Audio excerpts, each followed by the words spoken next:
right. So now I also understand that some folks have heard you say music is bigger than all of us. That means it is bigger than What does others. that mean? That means nobody's got it like that. Nobody's great, but God and His Word. You can't feel like you have arrived. You can't feel like you a master.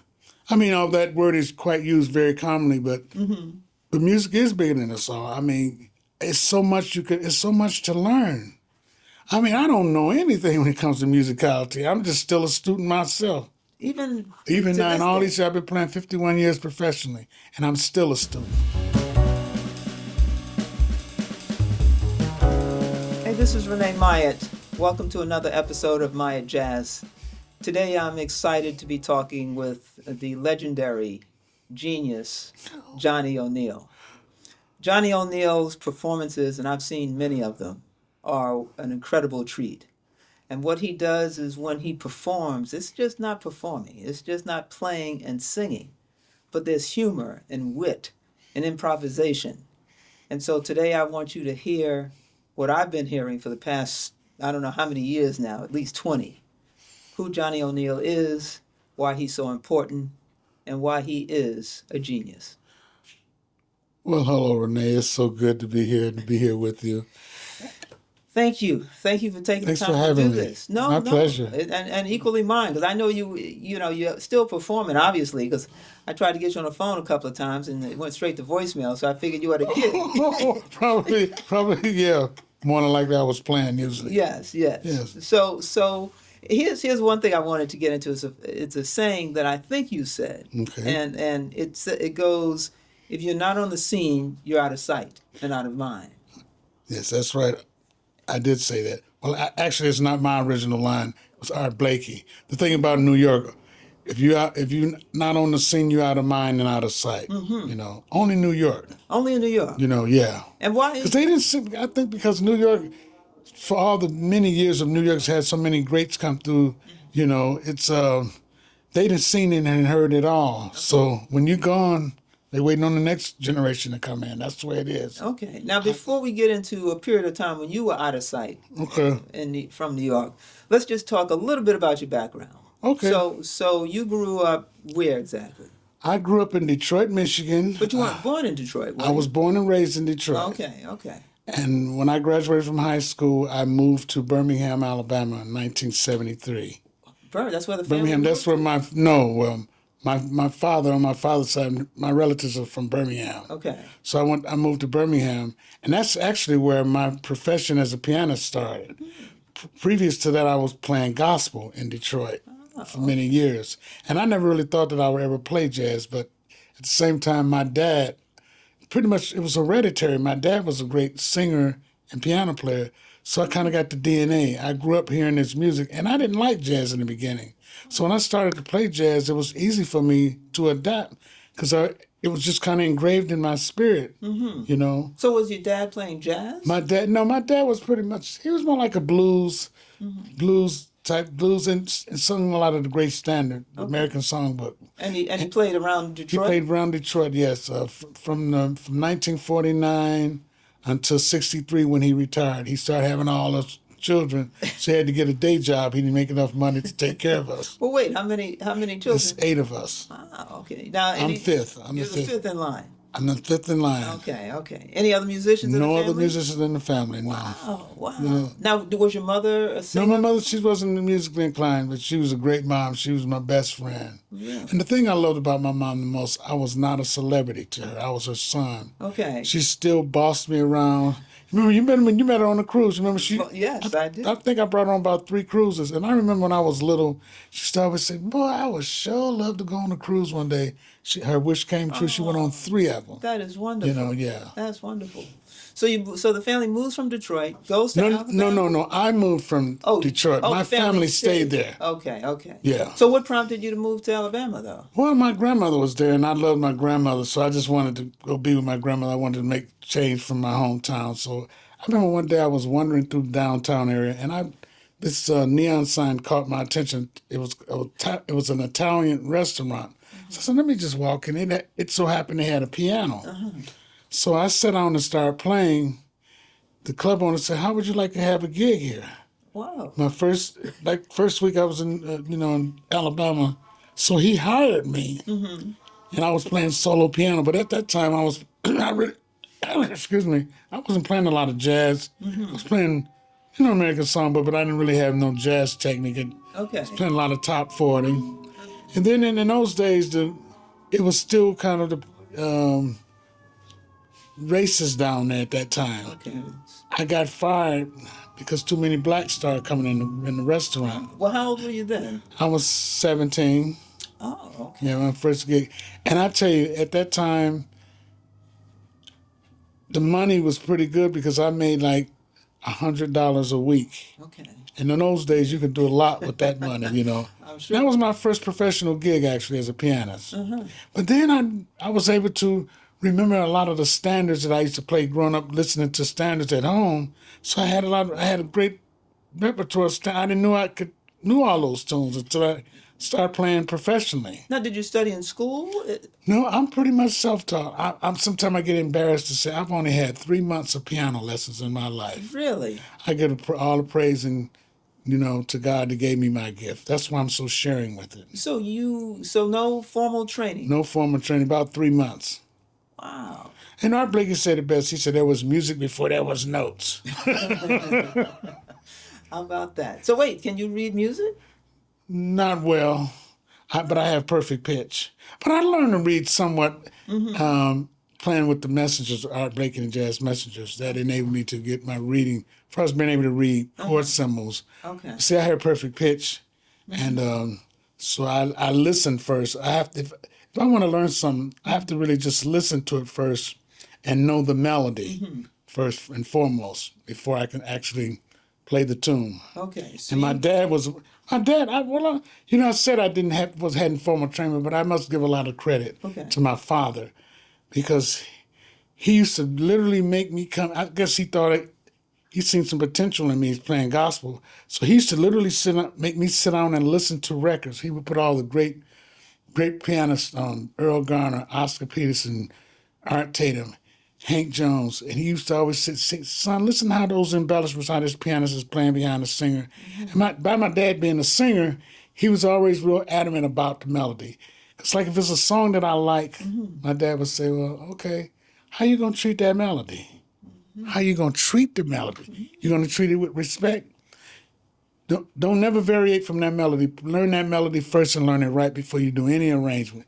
So he gave me all those essential ingredients musically. So I have to give a lot of credit to my dad. Okay. So was he? I've read somewhere that you saw him playing in the house, and you were like struck at that point. Actually, I'm a late bloomer. Most people think that I started playing from a toddler. No, I started at the age of 13 from the very beginning. I heard my dad at a house party because we didn't have a piano at home at that time. Oh, you didn't? We didn't have a piano. So And I heard my dad at a house party. Oh, okay. And I was so amazed to see my dad play. He played Erskine Hawkins After Hours. And I'm a 13-year-old kid. I'm just, and I was just so astounded about hearing my dad play piano because he had a day job. He was working in the factory. And I knew then that I wanted to play piano. So he couldn't really teach me himself because he was self-taught himself. So he sent me to a friend of his by the name of Benny Jones, where I took piano lessons. And about a month after I took my first lesson, I started playing in the church right away. I developed an ear right away. Wow. So that playing by ear is real. Yeah, it's real, yeah. Yeah. All right, so now you find yourself in Alabama. And what part of Alabama? Birmingham. Birmingham, at age 17. And this must Fresh out of high school, yes. 19 what? That was 1973. 1973, okay. Yeah. So it's a racist kind of town at that point, right? It was still pretty much, yeah. Okay. And then I spent about a year, I spent about a year and a half in Birmingham. And then there was a singer from Birmingham that was from St. Louis. So this gentleman offered me a gig in St. Louis, Missouri at a hotel. It was called the Stouffer's Riverfront Inn. And I didn't know nobody in St. Louis, and I was used to being around my family, so I was a little reluctant about going to St. Louis, but he convinced me to come to St. Louis for 2 weeks. And at that time in St. Louis, the first guy I met was Herbie Hancock. He came to hear me play. he and Johnny Guitar Watson was touring together at that time, and they were staying at the hotel where I was playing. And Herbie came down and gave me a little lesson, showed me some chords on the piano. Really? So wait, did Herbie Hancock specifically come to hear you play? Well, he came down to the lounge. He stayed at the hotel, so he came in the lounge. Okay. And He just happened to see you. He happened to see me, and we took a great. I'll make sure you get a photo of that photo, great I'd like classic that. photo that we took together. Yeah. And so that's where. So anyway, to make a long story short, so I played this gig in St. Louis at the Herbie came to see me, and then this singer that I was supposed to play 2 weeks with, I never wound up playing with this singer because I went to this jazz club to hang out one night, and I asked, could I sit in with this band? They were all older guys, and so they invited. I said, I'm from Detroit. So when you're from Detroit, people automatically think you can play another Detroiter. But at that time, I really didn't have my thing together, really. Okay. So I asked, could I sit in? And I got booed off the stage. Did you? Yes. Why? Because I really didn't have I really didn't have the coordination and stuff together. I was still more gospelish, more from the church. Okay. But I was trying to play jazz, so I didn't really know how to improvise. So the drummer, who was the leader of the band, he was playing, and I tell you, it was on a great standard tune of all tunes, Green Dolphin Street. It reminds me, every time I hear that song, it reminds me of when I got booed on that particular song. I guess so. And so the drummer said, get that guy off the piano playing them church chords. So his original pianist came up and just scooted me off the stool, and they went boo. But I didn't leave. I stayed around. Most people would have been humiliated enough to walk out the door. I just stayed. It so happened it happened to be that pianist last night, so they asked me would I join that group, that quintet. Okay. I said, well, I'm not. I mean, y'all just booed me. Why would? I guess they must have heard some potential in me. So I joined. That was my first beginning of my jazz career. I have to say St. Louis is first. Okay. We played there 6 nights a week, a Saturday matinee, $125 a week. Okay, a raise. Yeah, a raise. Yes, right. Absolutely right. Yes. So I stayed there for about a year. But how did you learn the jazz? Was it just by doing? Just by hand. I had. They thought I had a natural gift. I just learned right on the bandstand. Wow. Yeah. And at that time, Miles Davis came in once. This was 1975.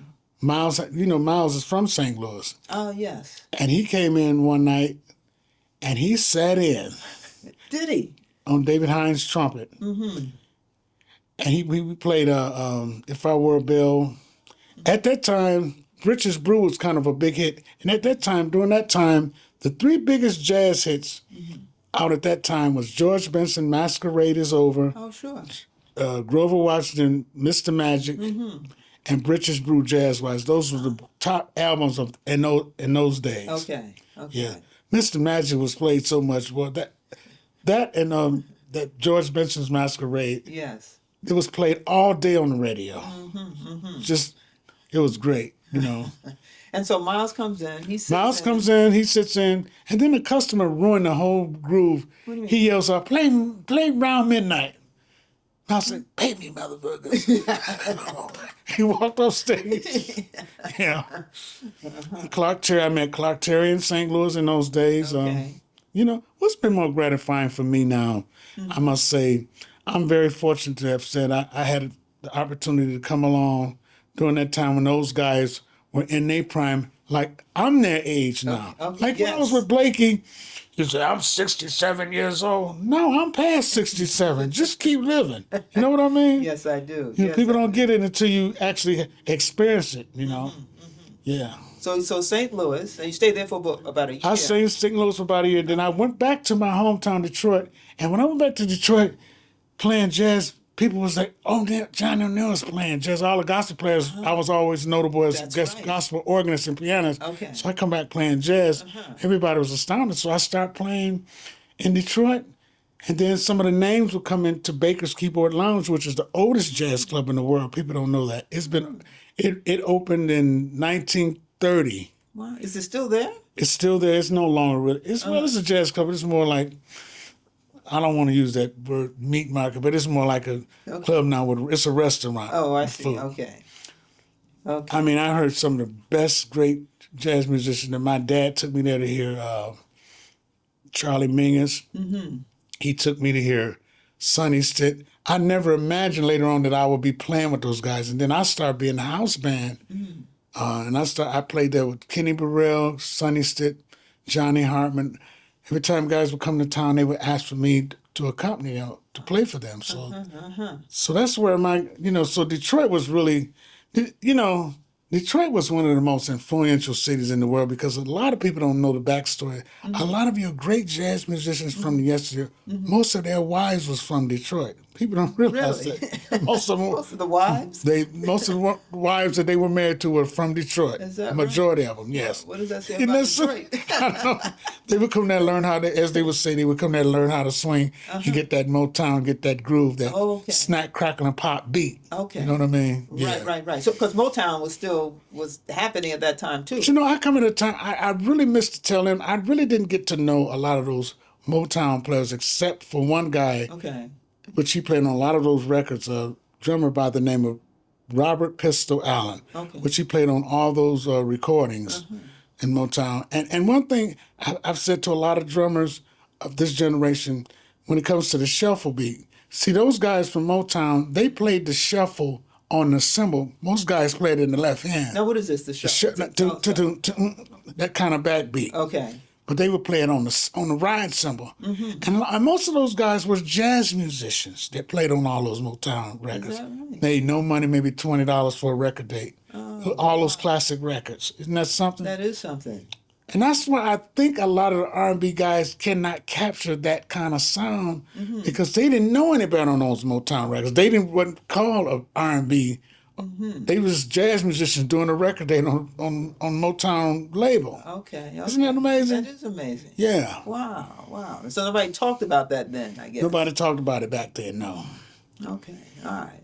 So now you're in Detroit, and at some point, how long you in Detroit for at this point? Well, you left St. Louis. Go. I went back to Detroit 76. And so 1977 I got my first premier hotel gig, trio, as piano, bass, and drums. And this was in Kalamazoo, Michigan, at the Hilton Inn. That sounds impressive. Oh yeah, it was impressive. Now that's where I became a band. Well, actually, I worked with a drummer that was actually the leader, Benny Carew Trio, and I did that gig for about 2 years, and that's where I really learned how to play standards and develop a sound because he really disciplined me a lot. I learned a lot from him. He was my mentor. Now, when you say he disciplined you, what do you mean? I mean, just being able to learn how to play behind a singer and to be an accompanist and not lead a singer, not give away the melody. All those kind of ingredients. How do you do that? How do you not get ahead of the singer? Well, sometimes if you're not paying attention to the little details, that can happen. Okay. The thing about playing for an accompanist, being an accompanist, it gives you, how should I say, it gives you a little more weight. It makes you develop a sound. And especially if you know the lyrics, it really enables you to develop a touch. Because you're listening to the lyrics, which is, to me, the lyrics is like cinema. It's like watching a movie. You can actually feel it as it unfolds, you know what I'm saying? And that's the thing I love about playing for singers. I advise a lot of piano players. The difference between a piano player is one thing, but a pianist is another level. Now, I always wondered about that because sometimes piano player could just be average and not really have a lot of full skills. But a pianist usually are classically trained or just have full command of the instrument. I see. Yeah. And so you obviously have full command of the instrument. Well, perfection is steady growth for me. When I think about the gladiators, as I would call them, that came before me, it keeps my humility totally in check. Okay. It lets me know how much I don't know. So perfection is steady growth for me because every time I sit down and play, if I look at the piano responds back to me, "Is that all you got, Johnny?" After I sit there and thought I'd play some stuff, piano's like, "Please." Wow. Perfection is steady growth. I like that. You know I what I like mean? that. Yeah. I like that. But you're not classically trained. No. So it's the instrument you're learning and being self-taught that has had you have this such command of the. But you know what? I piano. religiously listen to classical music, and I've tried to incorporate some of the things that I can take off by ear that I can remember. Like I listen to Chopin and Rubinstein, and so I've taken certain things off listening to them play and try to incorporate it in my jazz playing. How do you do that? I really can't You have answer to that. show me. Is that it? Yeah, I can sit down and demonstrate more than I can explain it to you. Okay. Yeah. Okay. I got you. All right. So now I also understand that some folks have heard you say music is bigger than all of us. That means it is bigger than us. What does that mean? That means nobody's got it like that. Nobody's great, but God and His Word. Mm-hmm. You can't feel like you have arrived. You can't feel like you a master. I mean, all that word is quite used very commonly, but music is bigger than us all. I mean, it's so much it's so much to learn. I mean, I don't know anything when it comes to musicality. I'm just still a student myself. Even Now, in all these years, I've been playing 51 years professionally, and I'm still a student. And why do you say that? Because there's always something to learn. I'm always learning every time I'm in school. Every time I sit down and play the piano, I'm trying to figure out how to get from here to there, how much time is allotted to be able to tell my story musically. You know? Wow. So when you were in Detroit, you say, obviously when you first started, before you got involved in jazz, you were playing gospel. Gospel. Did you get a chance to meet James Cleveland? Okay, that's a very good question. Yes, I did back in 1972 when I was like, I went to the first gospel workshop convention James Cleveland founded in the early 70s. So I went out there with one of my gospel mentors, Ray Daniels. He took me out it was in Kansas City, and that was the first annual gospel workshop convention. So Ray Daniels introduced me to James Cleveland. And Ray said, "I want you to hear this young kid play." So I played for James Cleveland. So James Cleveland said, "I would like for you to be in the piano competition." And I won it. Whoa. At 14 for best gospel At pianist. age 14? 14, I won the best gospel pianist at that time. Excellent. No money or nothing like that. Just the accolade by itself is, You're 14. Yeah, 14, yeah. And then how was that? This is your first time you won anything? That was first Related time. to jazz, anyway. Before graduating from high school, just to win that kind of that kind of accolade at that age. James said, where did you get this boy from? This boy he can really play that piano. He can whip that piano. And then he sang. I played behind him on a great classic tune that he made so famous, "Peace Be Still." Oh, sure. You played behind him on that? Not on the original record, but No. Yeah. I played that behind him on that one at 2 Corinthian Missionary Baptist Church in Detroit. He came in as a guest. He did "Peace Be Still," and I played organ behind him on that one. You played the organ as well? I play organ as well. Self-taught on that too? Self-taught on organ, yeah. Wow, that's why I keep calling you a genius. Well, I don't know. No, I don't think of myself as that. Well, you don't have to, but I'm going to say it anyway. All right. Now, what is your connection, if any, to this new Bethel Baptist Church in Detroit? That's where C.L. Franklin was Aretha Franklin's father. And I played there for just a short while. But the only biggest, I tell you, I feel so bad that I never really got the opportunity to meet Aretha Franklin. And all these years, I knew a lot of her musicians. Yes. One of my students was her piano player, played for her for a while. And she, about maybe 6+ years ago, she was supposed to give me I got a Lifetime Achievement Award, and she supposed to presented it to me, but she took ill, so she couldn't do it on the Jazz Festival. Okay. So Margaret Miller wound up giving me the Lifetime Achievement Award in Detroit. And I was looking so forward. I said, I finally get to meet Aretha, and she's going to give me an award. Wow. So I know we would have been hand in glove. Most people tell me, they said, Johnny, you and Aretha would have been the best. She would have just loved you. Wow. Because, she really loved Oscar Peterson and all the great jazz players. Yes. We would have been inseparable. I always believed that we would have. Unfortunately, I never got a chance to meet her. I missed that. I'm sure. Yeah. Oh. But you did get to meet her father. Yeah. Okay. Right, right. And at some point you meet Ron Carter and Louis Hayes, right? Well, that was right here in New York. Well, no. Well, But they're from Detroit, though, they right? from Detroit. Yeah, they both Okay. homies. They're from Detroit. Did you meet them in Detroit? I didn't meet Ron in Detroit. I met Ron back in the early days when Bradley's was on the Bradley's back in the day. Oh, okay. Oh, you met him there. Yes. Okay. And Louis and and then actually we had a Detroit day here in Soho. I can't remember the place, forget the name of the place.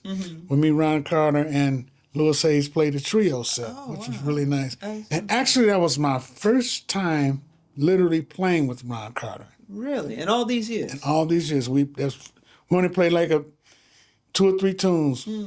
Ron, you could tell Ron was enjoying it. We had fun. We just played like 2 or 3 tunes.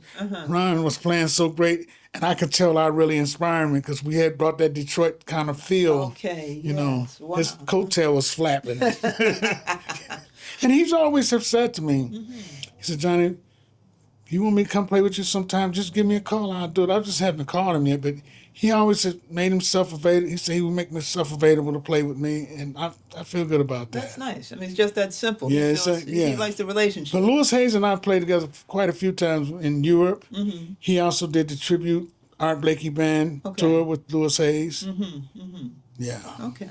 Now, playing gospel, has that influenced your jazz playing at all? Oh yeah, well that's what gives you the spirit. That's what gives you the Holy Ghost and makes you. You got to it's explain. more engaging. You got to explain that to the non-religious. Well, it comes from the creator to the artist to your mind through your soul. Okay. Gospel is where you get anointed from spiritually. Okay. And it applies to your gospel playing. It gives you more reservoir of spirituality when you play jazz. So you are a spiritual person. Somewhat, I'm not a religious fanatic, religious. but I have believe in the power though. Okay. Yeah. Okay.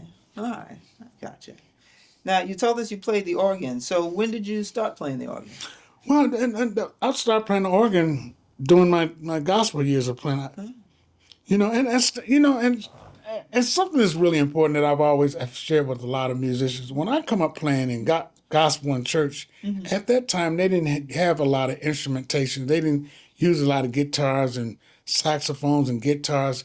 It was just when I come up playing in church, it was just the organ, piano, and the sisters with the tambourine. Right, right. Most churches didn't even have drums. They didn't use drums in a lot of those churches back So then. how was the percussion? Was it the pedal on No, it was the sisters with the tambourine on 2 and 4. Okay. Now imagine a 50-voice choir. Okay. I'm playing an upright piano, no bass player,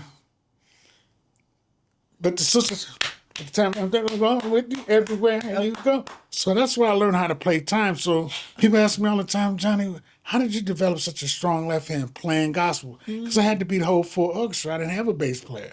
So I had to be the whole. So you're like your one-man orchestra. I come up playing gospel that way. So people always ask me, that's where I guess I can say I developed my left hand for playing gospel. I mean, it tortured temples, on and on for 10 minutes. I'm sweating. It's a 50-voice choir, and it's a big old-fashioned upright piano with hardly no tone. So I have to play really aggressively hard to get a sound out of the piano. Wow. Now, for those who may not know, what's the difference between an upright piano and, like, say, a baby grand or something? What's the difference? Yeah. Well, uprights was first, and I tell you, I love uprights. Actually, Art Tatum, that was his piano of preference. He really preferred an upright than grand. Well, the difference is, of course, they both bodies look completely different. Yes. I can't say I like one better than the other because I played on some very good uprights as well, of course, great grand pianos as well. Does one give you a different sound or better sound or? Well, some of the uprights, soundboard is equivalent to maybe like a baby grand soundboard, which regular grand piano has probably much more of a tone, a bigger sound, Oh. But it's not like a good upright piano. I mean, I grew up on uprights. I love uprights. And then how do keyboards factor in there? Well, it took me a while. Actually, when I graduated from high school, my father bought me my first keyboard. He bought me a Fender Rhodes. I thought I was in heaven. But he bought the stage model with the suitcase, and that was really, really heavy. Oh, I see. He bought me a You had to stage lug model. that around. I wouldn't let nobody. I was so guarded with that piano. I was really selfish. That was my first piano. Yeah. Actually, I took it on a bus with me down to Birmingham. Did you? Yeah. They almost didn't let me put it under the bus because the speaker was so heavy. I took it to Birmingham, Alabama with me. Yeah. Wow. Fender Rhodes. Actually, I met that gentleman. Fender Rhodes? His name is Harold Rhodes. Okay. I met him through a friend of mine named James Matthews introduced me to him. Those was a real popular instrument. Those were the first electronic instruments that had a big name at that time. Right, They were right. new and hot on the scene. Right. But they obviously give off a different sound, though, right? They don't have all the different sound effects, but they just had it had its own sound on its own. Okay. You would know it when you hear it. It had a very identifiable sound, I Okay. should say. Would an audience know the difference? Oh, or- yeah. Well, okay. yeah. And at that time, a lot of those records, like Chick Corea and a lot of those records back then, it was recorded on. You hear electric piano was usually either the Fender Rose or the electronic Wurlitzer. Okay. But the Fender Rose was the most popular in those days because they were new and it was a new sound and everybody recorded. You hear a lot of those R&B records on Fender Rose. Yeah. Now, I read somewhere that Ray Brown discovered you. Is this right? Yes. Well, How did that happen? I was playing a residency, a hotel gig in Gary, Indiana. I was playing at the Sheraton, and I had always wanted to meet Ray Brown. So I happened to look in the newspaper, and I saw where Ray Brown Trio was playing at the Jazz Showcase in Chicago. Okay.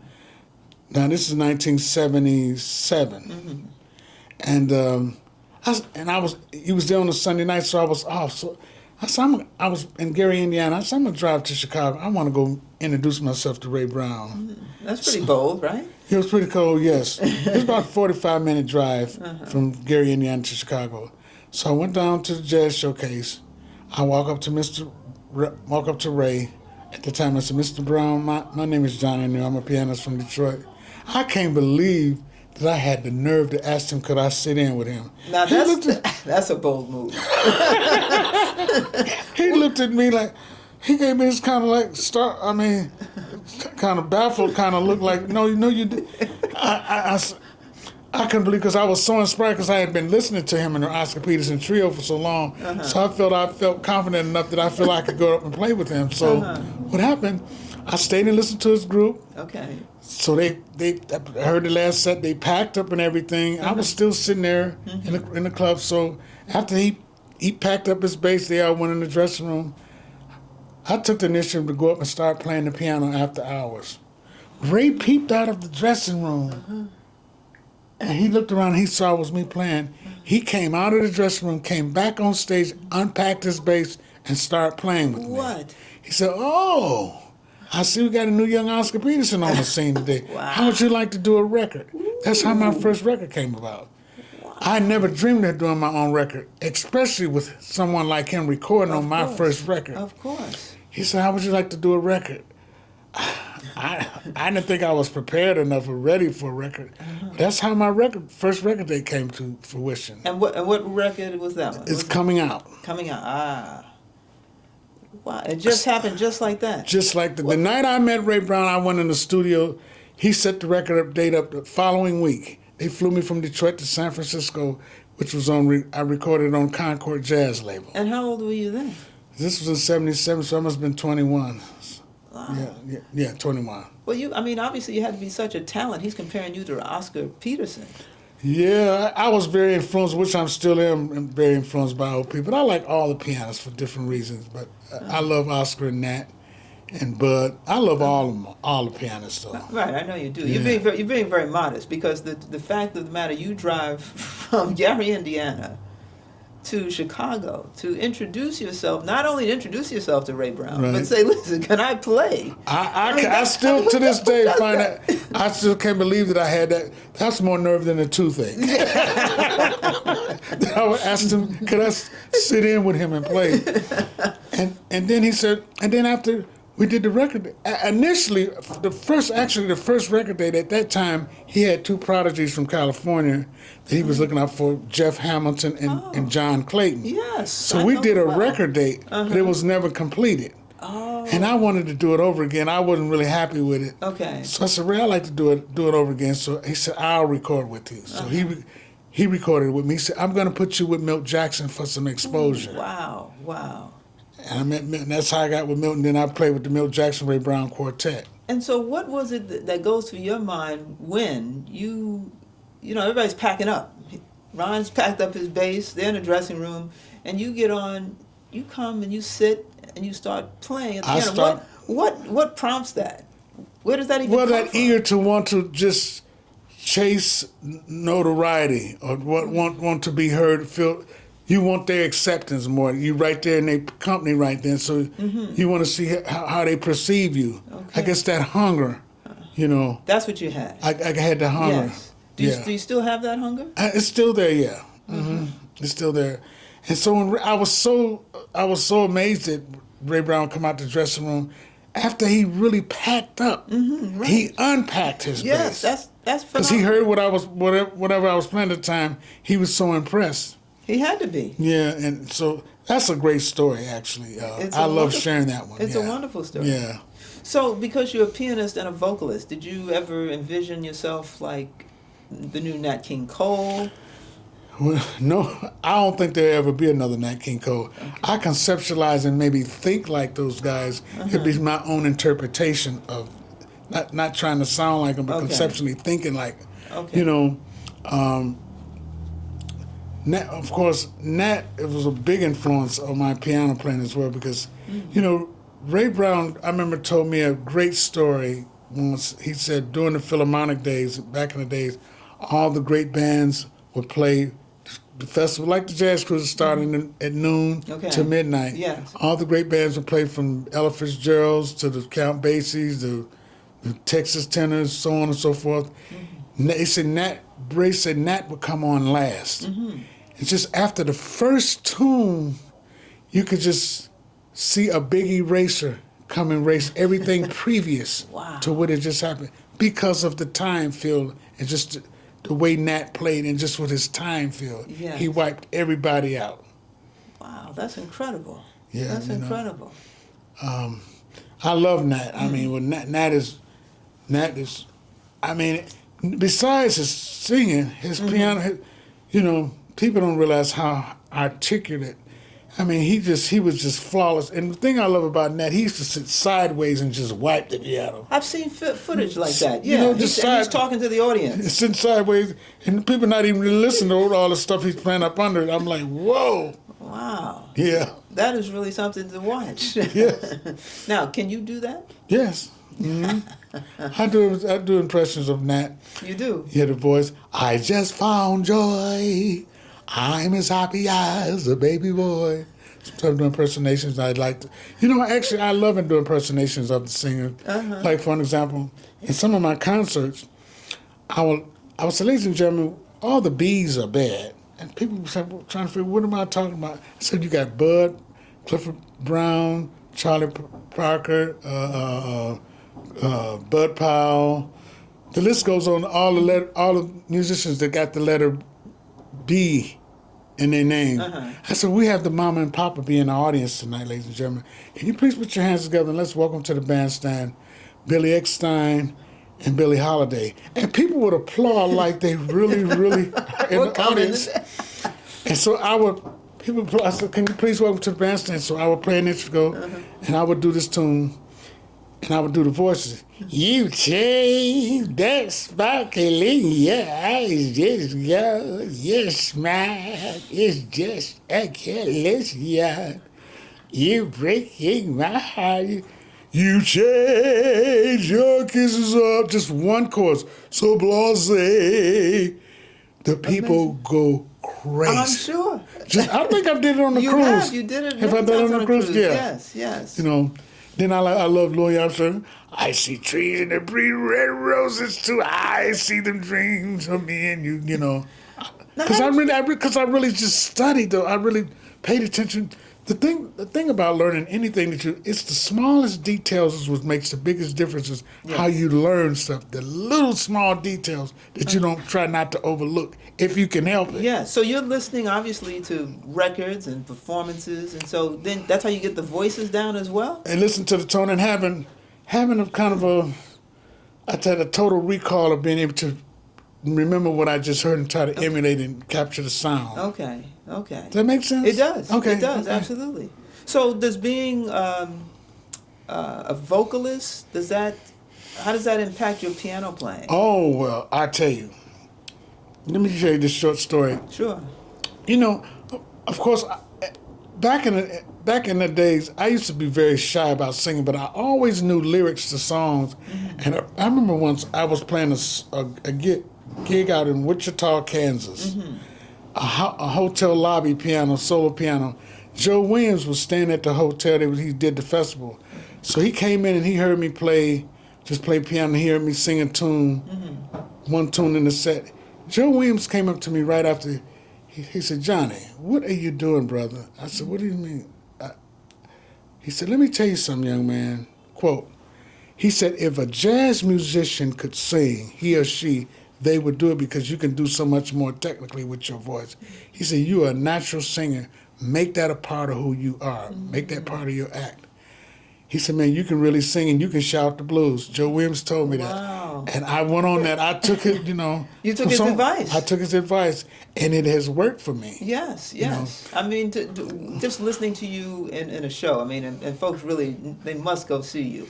And you know, and I'll tell you, people don't realize, as long as I've been playing, I'm always a nervous wreck before I go on stage. My knees and stuff be shaking. Is that I so? take nothing for granted. Okay. That's what I mean by music is bigger than a song. Yes. You can't, I'm always got the butterflies. Well, you're the consummate professional then. If you're not taking it for granted. No, I don't at all. So you're treating, and that's respectful to the audience too, Yes. I would imagine. And you know the thing for me, because I've had several people ask me, "Johnny, what kind of mindset do you have when you go up on stage?" For me, when I go on stage to play, I don't really go up on stage to try to get house. When I go on stage, it's like, let's go on this journey together. Because sometimes you really just can't read an audience. Yes. They there for you to.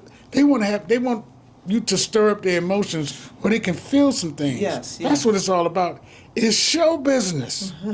People think that's a cheesy word. No. You think about all the ones that came back in the it was show business besides having the skills. Show business means relating to engaging the audience. That's what show business is. And it's like going to see jazz because it's such a high level performance. It's like going to see a good movie. Yes. People like not knowing what's going to really happen on the jazz stage. The improvisation, the spontaneity of it. Yes, right. You know. And you're very spontaneous. You know what? And you know what? People ask me all the time, "Johnny, why don't you ever have a song list?" Yeah. I have a great respect for song lists. Right. I'm just not a song list guy. I don't like not being in the moment. Oh, really? You know, I just. So what does that do for the rest of the guys in the band? Well, of course, it has a lot to do who you have personally in the band. Like, okay. So sometimes if I have pickup guys, then I would kind of have to narrow it down to a song list so we can get through it, so I don't have so much dead time between the songs. Okay. You know. But usually, if I have a band that's been playing with me, we'll have maybe a book of 50 songs that they know. That they know. That they know, and I Okay. just go out there and call it. Just call it. You know. And you're calling it right there from scratch. From- Yeah. right in the moment. And they obviously you're trying to, like you say, you're trying to pick other musicians who can keep up with you, so to speak. Because you can turn on a dime. You know what I mean? I don't like really doing that because, usually, like let me say this. Okay. So if I go out as a single and I have to play with local guys that I never played with before, usually what I would do, I would ask the bass player to give me a song list of songs that he knows. Oh, okay. So I can make my set, and I can look on the song list, and I can make up the set just by what he knows, so we can sound like a band. I see. That's how you do it. Okay. I don't write a lot of charts and stuff out. So the best thing to do is ask the bass player what he knows. Because it's just the time I played it a little bit behind Carmen. I was so Carmen McRae. Great. Oh. I did a gig with her, and I was a wreck. So I went to do sound check. I get the sound check. She said, "What do you know?" I said, well, what would you like? I said, well, what would you like to sing? Oh, you little arrogant little son of a bitch, huh? She said, she was playing with me, but I was trembling. Yes. You thought she was serious. I thought she was serious. I mean, wasn't that the question? She said, what do you know? I said, Yes. what would you like to sing? She said, oh, you little arrogant little son of a bitch. And then she bust out and started laughing, you know. I just did a few gigs with her. I did one with her once out in California, in Ojai. It was like 115 degrees outdoors. Wow. We drove her station wagon out there, 125 miles east of L.A. Okay. Yeah. But I had a chance to, you know, just like when I was with Milt Jackson and Ray Brown, we was at the Lighthouse. Sarah Vaughan came in one night, and she had just got married to the trumpet player, Wayman Weed. Okay. Wow. And she sat in with us. I was so honored. She walked up to the piano. Milt Jackson said we had the newlyweds. You know, he was cockeyed. We got the newlyweds, Sarah Vaughan and Wayman Weed. So Sarah came up. She walked up to me. She said, do you know I remember you? Do you know the verse? I said, sure. So I got a chance to play 3 songs behind her. Oh, and then nice. later on, we opened up for her. With Blake, I was with the Messengers. We opened up for Sarah in France. And after the gigs was over, she was in the hotel lobby, sitting near the piano, drinking, having, you know. So I went up and changed. I went down, and we just sat there, and we just went through a lot of tunes. Honey, how you know all those tunes? So I got a chance to jam with her on the late night to about in the wee hours of the morning. Yeah. You know, so looking back at that, man, it's for me, it's so. I mean, I'm just so honored to beyond words when I look back at it now. You know. Well, it seems like you're also influenced by many vocalists. Yes. Well, I have a love for singers. I guess because my dad was a singer. I grew up listening to singers. You know, I love singers. Actually, I can sit all night and just play for a singer and not sing myself, especially if I like them. Yeah. So what vocalists have influenced you? Well, oh man, I love Johnny Hartman, Joe Williams, Joe Turner, B.B. King. B.B. King one time let me sit in with him in Nice years ago. Really? Come up here and sing with Elizabeth. I mean, what was it? Lucille. Oh, okay. Yeah. And we shouted the blues. It's been a long, long, long time, baby. Woman, since I heard my backbone crack.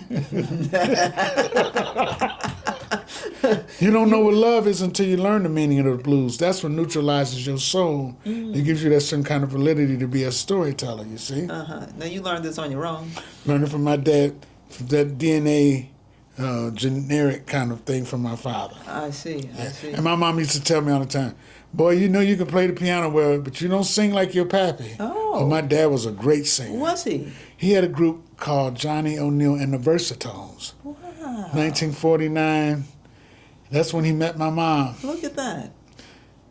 Wow. My dad told me, he said, man, your mom played so hard to get when I first met because I always just ask my mom, so how did you all hook up? So I heard 2 different type of stories from. Of course. Yeah. My dad said, man, he said, I was playing at the Frolic Show Bar in Detroit. He said, your mom used to come in and she would never say anything to me. He said he just liked her because she played hard. She played hard to get. So your mama wouldn't give me no play. But he said she always would come and she would leave before he quit playing so she wouldn't talk to her. Isn't that something? Before the set ends. She had a strategy. He said finally, one night my dad said she came one night and it was a real stormy winter night. It was like 20 below zero, big, and my mother couldn't get a cab. Look at that. So she was stuck at the club. So my dad said, well, can I drive you home? She said, no, I'll go. She said, why? He said, why you acting so distant? Then he said she finally convinced him, yeah, okay, you can give me a ride, but she gave him the wrong phone number. And then later on, about several months later, she said she told me she went to hear him again, and he just stopped playing when she walked in. He just froze because he said, I'm going to marry her one day. He says that? He said, I'm going to marry your mom one day. Wow. He said my mother came to the club again, and she was sitting there by herself listening. Some guy was trying to talk to her. My dad picked up the piano stool and broke it over the table. Did he? I said, Dad, really? For real? Wow. And my dad was married at the time. Oh, was he? And so my mother had a curfew. She supposed to be home like at a certain time, and she wasn't there. So my grandmother told her, "You go back to where you were." So she found out where my dad lived. She went over there at 3 or 4 o'clock in the morning. What? And he was mad. He said, "You told his wife, you got to go. This is who I want to be with." I know that's something to share this story. I don't mind sharing it, because that's what happened. Is that right? That's how they hooked up, right? Wow. He told the current wife she got to go. She got to go. My mother came, because my grandmother told her she couldn't come back, because she told her to be home a certain time. Yes. So you go back with her. So my mom said, well, I went to your dad's house. Look at that. Wow. And that's a great story. This was the time I ever told this one, actually, in the interview. Yeah. Wow. I want people to know that's how it happened. Yeah. Now, was your father, was he a big man? Is he a tall man? Not tall. Kind of looked like, a little bit resemblance of Louis Armstrong. Oh, okay. They kind of look like that in the face, yeah. But boy, and I tell you, I've played in front of some of the best, but there was something about my father's presence. I was always nervous playing in front of him. Really? Oh man, when my father was he a strict person? No, it's not that. It was just his presence or something. I mean, just by me being his son, I guess, and all the things, all the advice he used to give me musically and stuff, because he wasn't afraid to tell me what he thought. Okay. He said, "Yeah, baby, you got a little shaky up in that bridge. What about I told you about not playing that melody?" He would always get on my back. He would make, and then he would put on singer records. He said, "Listen to what Hank Jones is doing behind Ella Fitzgerald. Hear them little feels like, hear how he's caressing them chords." And he used to drive me crazy, but I'm thankful today that he gave all those me that advice. Now, did you know what he was talking about when he said caressing the chords? I mean, I was a little more musically inclined at that time, so I understood a little more what he meant. Okay. Previous to earlier, when I didn't know much about jazz and stuff, so he listened to, and sometime he and his friends, they all worked in the factory. They used to have competitions who had the best record collection. Oh. Because you could buy albums at that time for like $1.50, $2 Yes. for albums. So his co-workers from work, they get together at each other's house and they'll bring over 10 records to see who got the best. So I'm listening to Jug, Gene Ammons, Charlie Parker, Presley. So I grew up hearing that as a kid through the house. They sitting there, they didn't smoke weed and all. They just sit there and drink gin and all that back in those days out in the backyard and have all them records playing.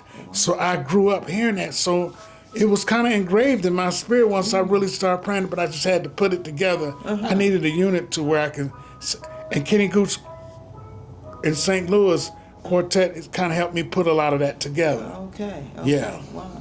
So then, other than your father, which was an incredible inspiration and influence for you, other pianists have influenced you? Yeah, of course, Barry Harris. I have to say Barry Harris because my dad introduced me to Barry Harris when I was young. He took me to hear Barry Harris at Baker's. And Barry Harris, my father went up to Barry Harris and said, "Barry, I want you to meet my son, Johnny O'Neill." He said, "Johnny O'Neill?" Barry said, "Johnny O'Neill?" He said, "This is my son." He said, "Are you the Johnny O'Neill? He used to work at the Frolic Show Bar downtown." He knew my dad. Wow. So he said, "Why don't you bring your son over to my house the very next day?" So my dad drove me over to Barry's house in Detroit at the time. And I was like 15, I believe. I was 15. Okay. It was like 72, something like that.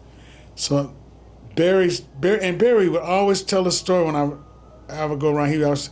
I've known this kid ever since he was a prodigy. He was playing like he played now. He was 15. I said, "Barry, stop it." He thought I was a prodigy at that time. Well, was he right? I don't know. That's a matter of people's opinion. I can't. It's hard for me to. But you accept that compliment? Right? I guess so. So what? So and one of the most great, remarkable memories I have of Barry Harris. When I told him he said, "Whenever you come to New York to visit, I will come meet you." So my very first time coming to New York was February 27th. I came to New York for the first time. I drove my car from Detroit to New York. Really? What year is this? It was 1979. You drove that whole distance? I drove by myself. By yourself? I drove the whole distance by myself. And I remember of course, they only had pay phones, and it was in the winter. It took me forever to try to find him. So I picked Barry up down where... But did he know you were coming? He knew I was coming. I called him and told him I was coming to New York. He told me, you come call me. But you said He said, I got a surprise for you when you come to New York. But you didn't know where it was. He gave me an address where he was going to be, but I remember I kept stopping, asking people, "Where's this?" It was right there, the place they just tore down in Harlem, that famous Lennox Lounge? Lennox. Lounge. Oh, okay. He was there. Uh-huh. I finally arrived there. Barry was there. He took me. I picked him up, and we drove over to Jersey. He introduced me to Thelonious Monk. He said, "Monk, I want you to hear this young kid play the piano." What? My first visit to New York, first time in New York, he introduced me to Thelonious Monk. You got to tell me how that was. How was that meeting Thelonious Monk? I mean, I had no idea I was going to meet. He told me he had a surprise, but he didn't tell me what the surprise was about. Okay, right. And the Baroness, Nika was still living the Baroness. Yes. And you know, I'm not just trying to put this horrible stigma to her name out, but that house had a pungent smell because she had like 13 of them with shag carpet. So you can imagine that smell. Yes, But they were used to it. Yeah, right. I walked in that door, oh my God. And she was really a sweetheart. So I heard she was. She was just a sweetheart. She shows every jazz musician. And she loved my playing. She said, "Oh, honey, you have such a beautiful touch on the piano." So there has to come in Johnny. He took me into Monk's bedroom and introduced me to him.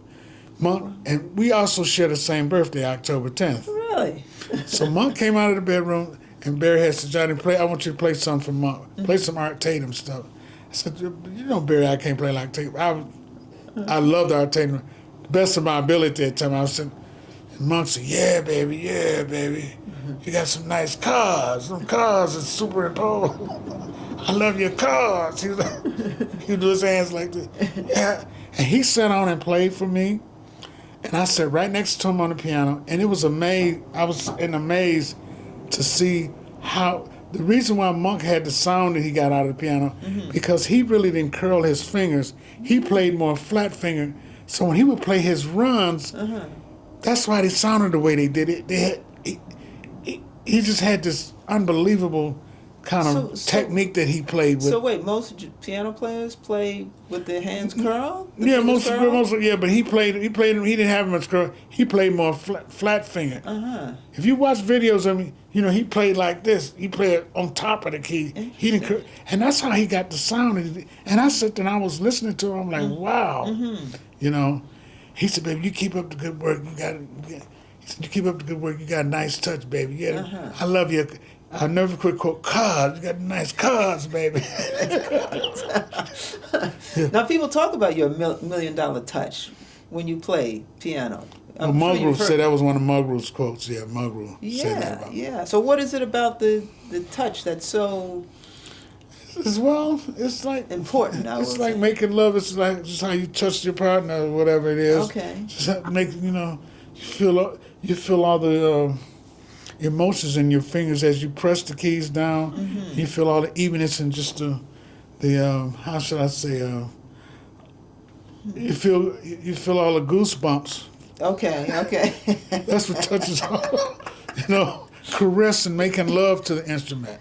Gotcha. Because the thing about it, you know, and people always ask me, how do you swing? Yeah. You can't teach somebody how to do that. That's either in you or it's not. They can't teach that in the university, how to swing. They can show you how to play a good rhythm and beat, but swinging comes from within. The instrument doesn't swing. Yes. It's body language. You notice when you watch people play, how they moving their body? Well, that's you, watching you. I mean, that's what I'm thinking what makes you an engaging performer, because you're performing right there in the piano seat. And that is that from, I don't know, is that from hard work, or is that maybe that's from just the inner body, just being connected with my inner body to the instrument, you know.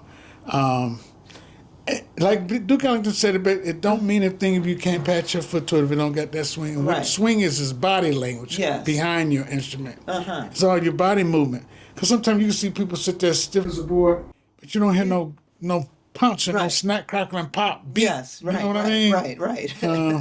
So I love the feeling. I guess that comes from me playing in church, you know, watching the sisters march down to Zion, marching with the swag. We're marching. my shit up, design that strong, definitive beat, Yes, you know? yes, yes. Yeah. Wow. Well, that I mean, you are really. I mean, watching you play the piano is like really you like moving all over the place. But here's the part I wanted to ask you. Sometimes when you're playing, there's a sound that comes out of you, like or something like that. I'm not aware of it. You're 'Cause not aware I'm of not that. aware of it. Wow. I mean, I don't know if it's like a spirit, something But it's just happens. maybe the spirit that takes over, you know. Uh-huh. Maybe the sound. I guess you're lyrically thinking of how you want to create this certain formula, this ideal of Okay. soloing. Maybe those comes through your voice. Okay. You're singing the lines Right, to right. yourself. But it's so not to like you're speak. losing the tempo. No, you're not losing the tempo. That's just It part helps of. you with the tempo. Oh, The really? rhythm with it helps with the tempo. Oh, As you're how singing come? it in rhythm.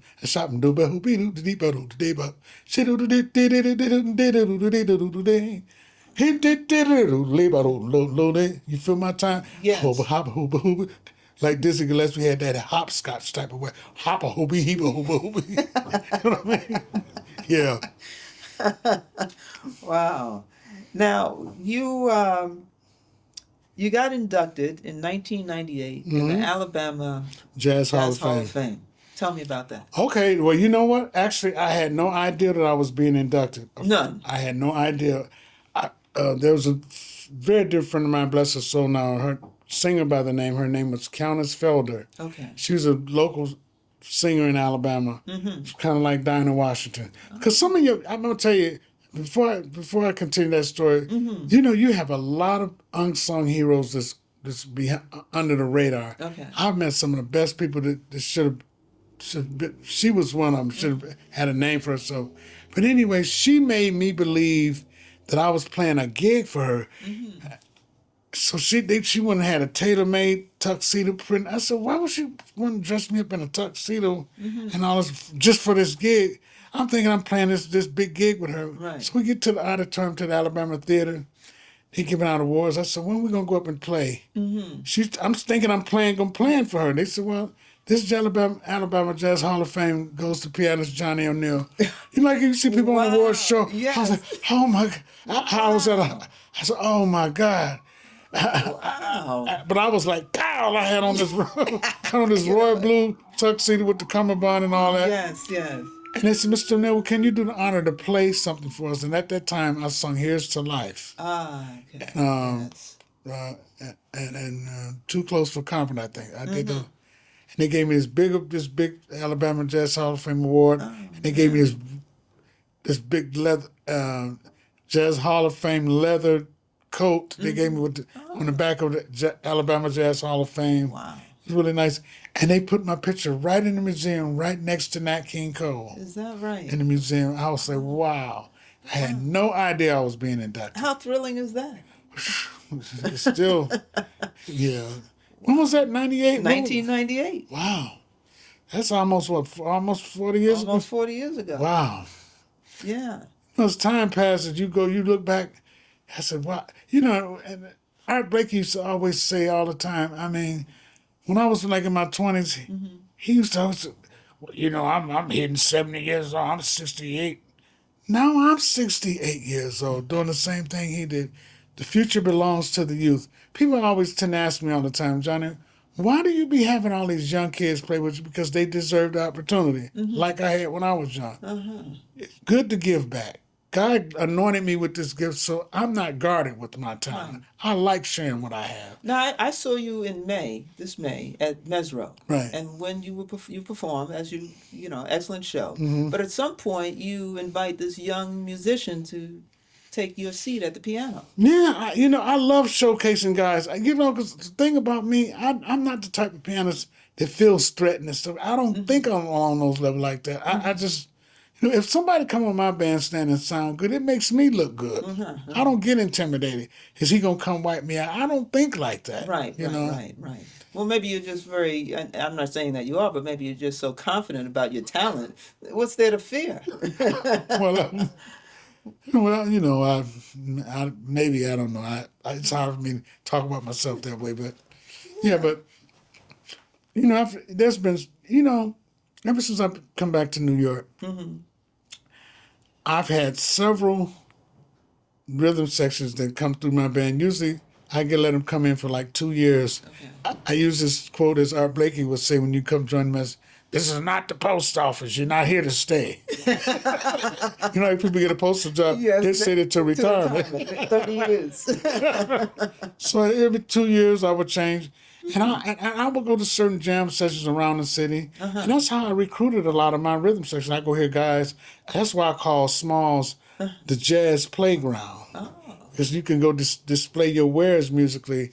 You can hear all kind of talents, like going in a boxing gym, seeing potential fighters. Yes. Watching them train. It's the same with jazz. Okay. So that's why I've gotten a lot of different rhythm sections from, since I've been here. Now you have a rhythm section now. This is Young my guys, newest right? band. This is my newest rhythm Who do you section. have with you now? I have Joe Ranieri from Chicago on bass, Itai Morchi from Israel on drums. He's been with me for about 5 years, off and on. Plus, I have a new guitarist by the name Raphael Silverman, Okay. and myself. Okay.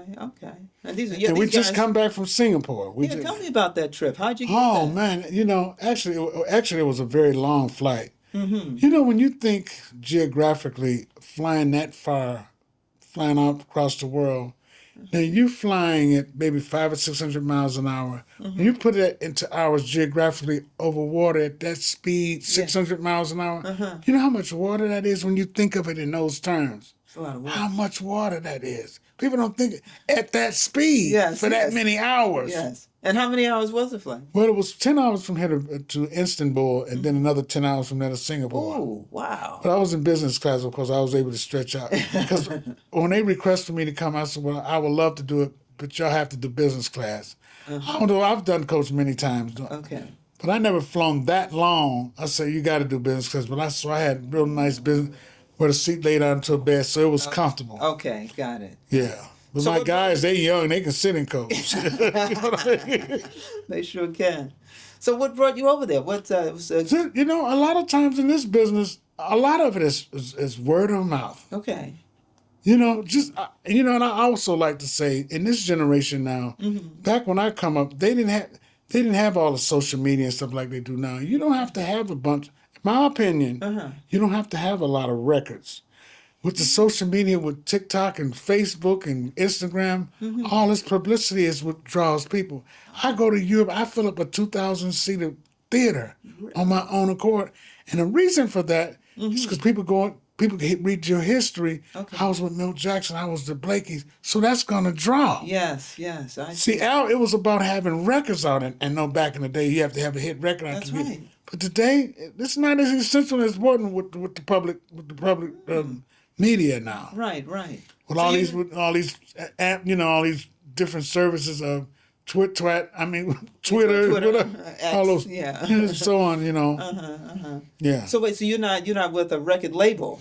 No, I have a new record out now. It's called Album of the Month. It's called Everybody Loves Johnny O'Neill. Oh, That's my latest record. and where can anybody buy On that? Spotify. Spotify. Everybody loves Johnny O'Neill.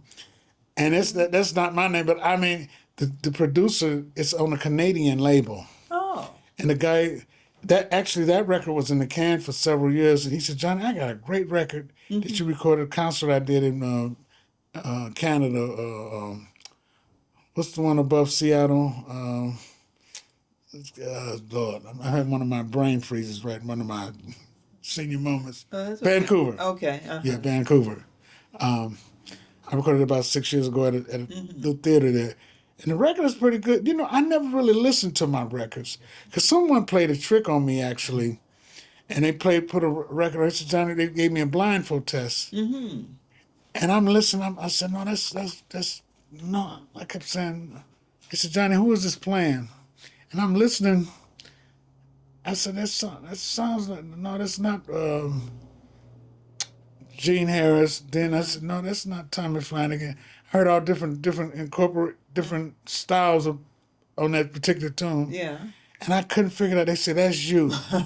I had no... You didn't recognize I yourself? did not recognize myself. I That's thought... interesting. I didn't even... Because I had never really heard that record before, so I had forgotten about that. Wow. I never imagined it was me playing. And not that you didn't recognize the technique or anything? I did not recognize it was me. Wow. I didn't, yeah. Isn't that something? That is something. So how long were you guys in Singapore? Just 4 days. Okay, all You right. know, So you performed the same. we did 2 concerts and a master class. Okay, okay, and a master class. And then you're teaching younger people. I would create ensembles, and the kids were so in awe. You know, because I would have kids come up and play with me, and I create bands. Actually, the master class was supposed to be an hour, it wound up being 2.5 hours. Oh my. I get so engaged with seeing the looks on their faces of how inspired they are to Yeah. want to learn this music. So Right. it motivates me to just share what I have. You know, And so what, they come up and you have them play? I have them come up and play, and then I let them take questions. Because sometimes I think that's the best way to conduct a master class, because you have so many different people that have all different types of things they want to ask you. You just can't come in with one theory, because everybody's on a certain level, Right. on a different level. You know, and I strongly believe, this is one of my mottos, I believe a lot of these kids today that graduate from college, get a music degree, what I think it is, to me, it's a learner's permit. You got a learner's permit once you graduate. Okay. You are not there yet. Yes. Now what you going to do with this? It's like getting a learner's permit when you drive a car. Right. When you get your license, well, are you going to drive that car? Right. Same with music. Yes. You got a learner's permit now. Right. Don't think because you got a degree, you are there. No. Right. What you going to do with that to make that work for you? So they have to get some experience. You get some experience. That's why I call it learner's permit. Yes, yes. Wow. And that's what that's essentially what you did. It sounds like you skipped the learner's permit part. You went right to drive. Okay, well put if you say so. Okay.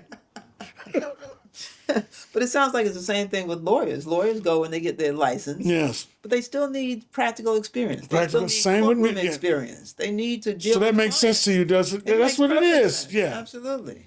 Absolutely. But again, that's why I call you a genius, because you skipped that part of the learning curve.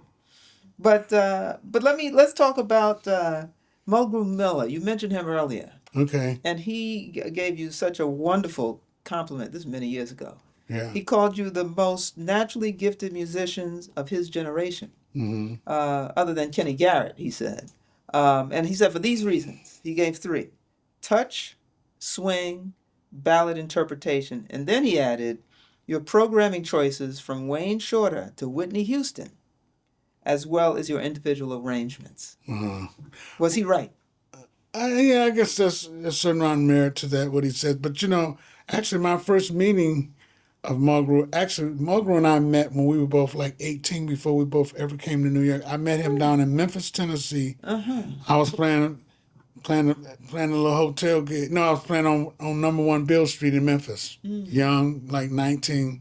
So there was a music store near the hotel where I was staying. So I went in this piano store one day, and I started playing the piano. Who walks in about 20 minutes after I'm playing? Mulgrew walks in. We met in a piano store in Memphis. And we were 2 young gladiators, competing with each other, who could play the fastest and all that. Right. And the lady in the store that owned the store, for a while, she was enjoying it, but we went for hours. She said, "Can y'all please?" She asked me, "But could y'all please get those pianos a break?" Because we just battling, we just Wow. That must have And been this was before we both ever came to New York. We didn't know nothing about being in New York at that. Mulgrew was a year older than me, actually. His birthday's coming up on the 13th of August. He'll be 70, actually. Oh, really? Okay. If he was still living, yeah. So we met, and then I was there for a while. Mulgrew used to come by my gig, and Phineas Newborn was still living at the time. And so Phineas used to come to my gig and would sit in, and we used to drive him around in those days. Yeah. Wow.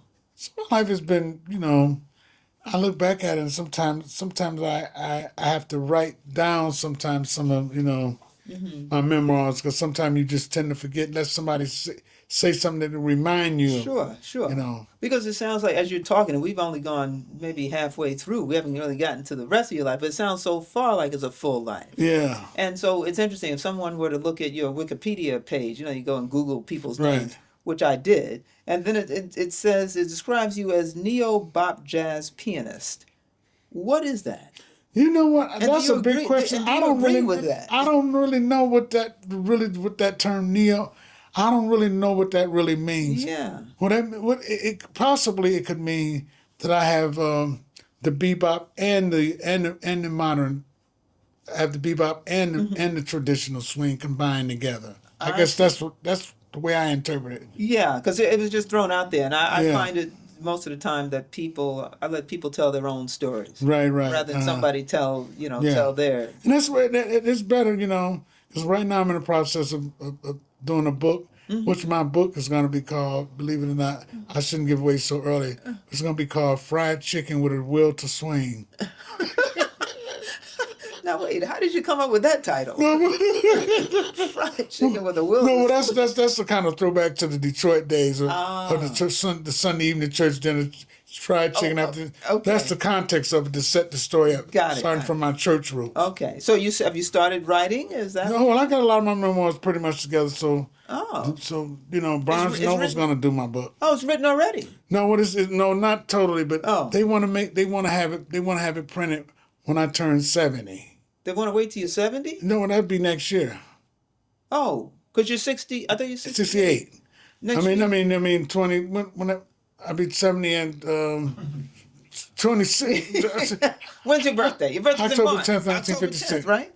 1956. Okay, so I'll be this year you'll be 69 this 69. year. So they want to wait till next year, Next year, 2026. 26 when I I'm see. 70. Okay, and I think that would be a good time to put a 70th birthday that celebration. would be nice. Yeah. And then you have more stuff to add to the book too, I Yeah. would imagine. Right. Yeah. Oh, this is very exciting. Yeah. This is Looking very forward to exciting.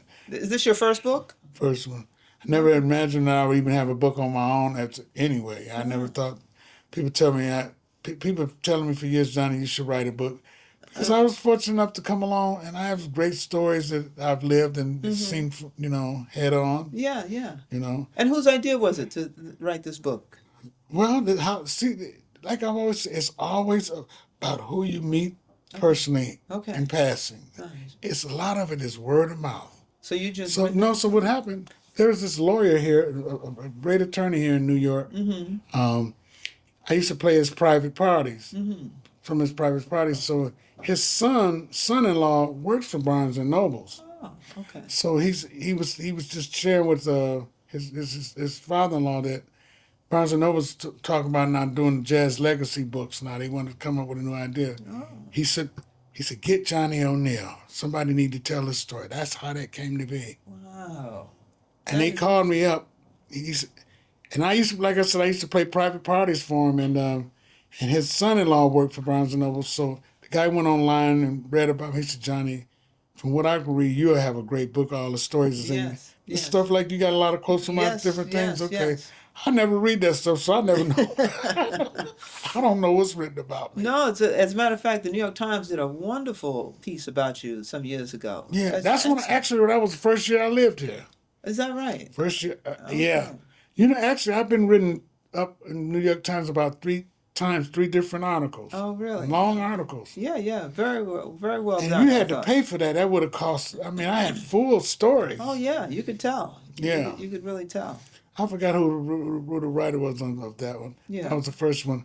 And then they did a story on me with the Rosenwinkel, Kurt Rosenwinkel. Yes. The New York Times. Yes. They one on me and then they did one when Mesro first opened. Oh, okay. You know. Yeah.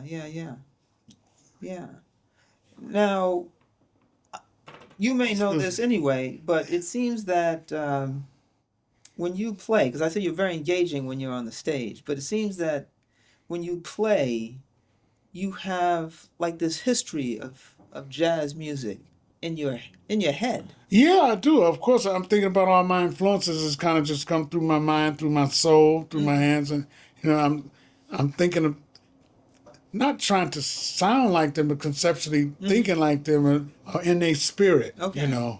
It's the spirit of the love of the music first and foremost, and more importantly, to make it feel good. Okay. If you can't pat your foot to and it don't feel good, it means nothing.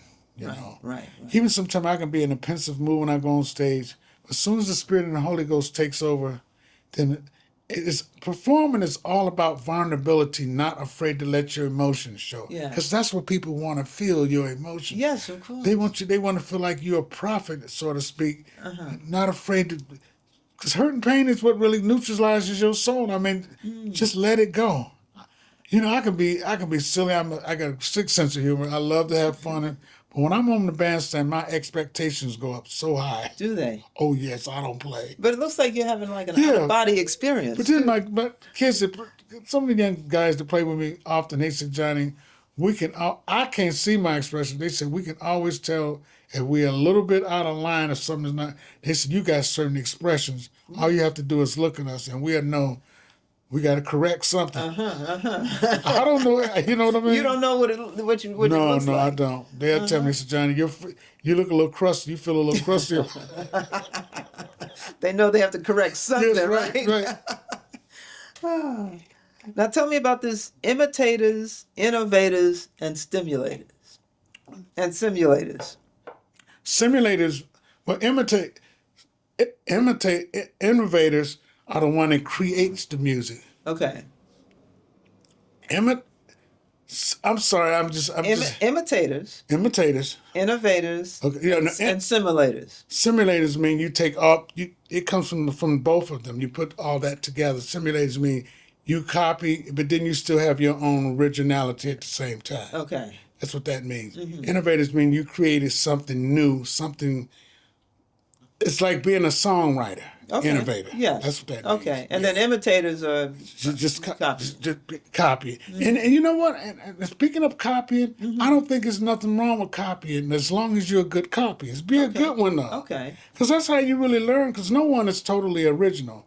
When you come up with an idea, you'll say to yourself, I must have been influenced by something to come up with this idea, something you already heard. Right. Nobody is totally original. They get ideas from other things they might have heard. Right, because they're influenced and impacted Yes. by the world. Right, you know. right. And so, but this is a saying, a phrase that you came up with. This imitators, Yeah, innovators, assimilators.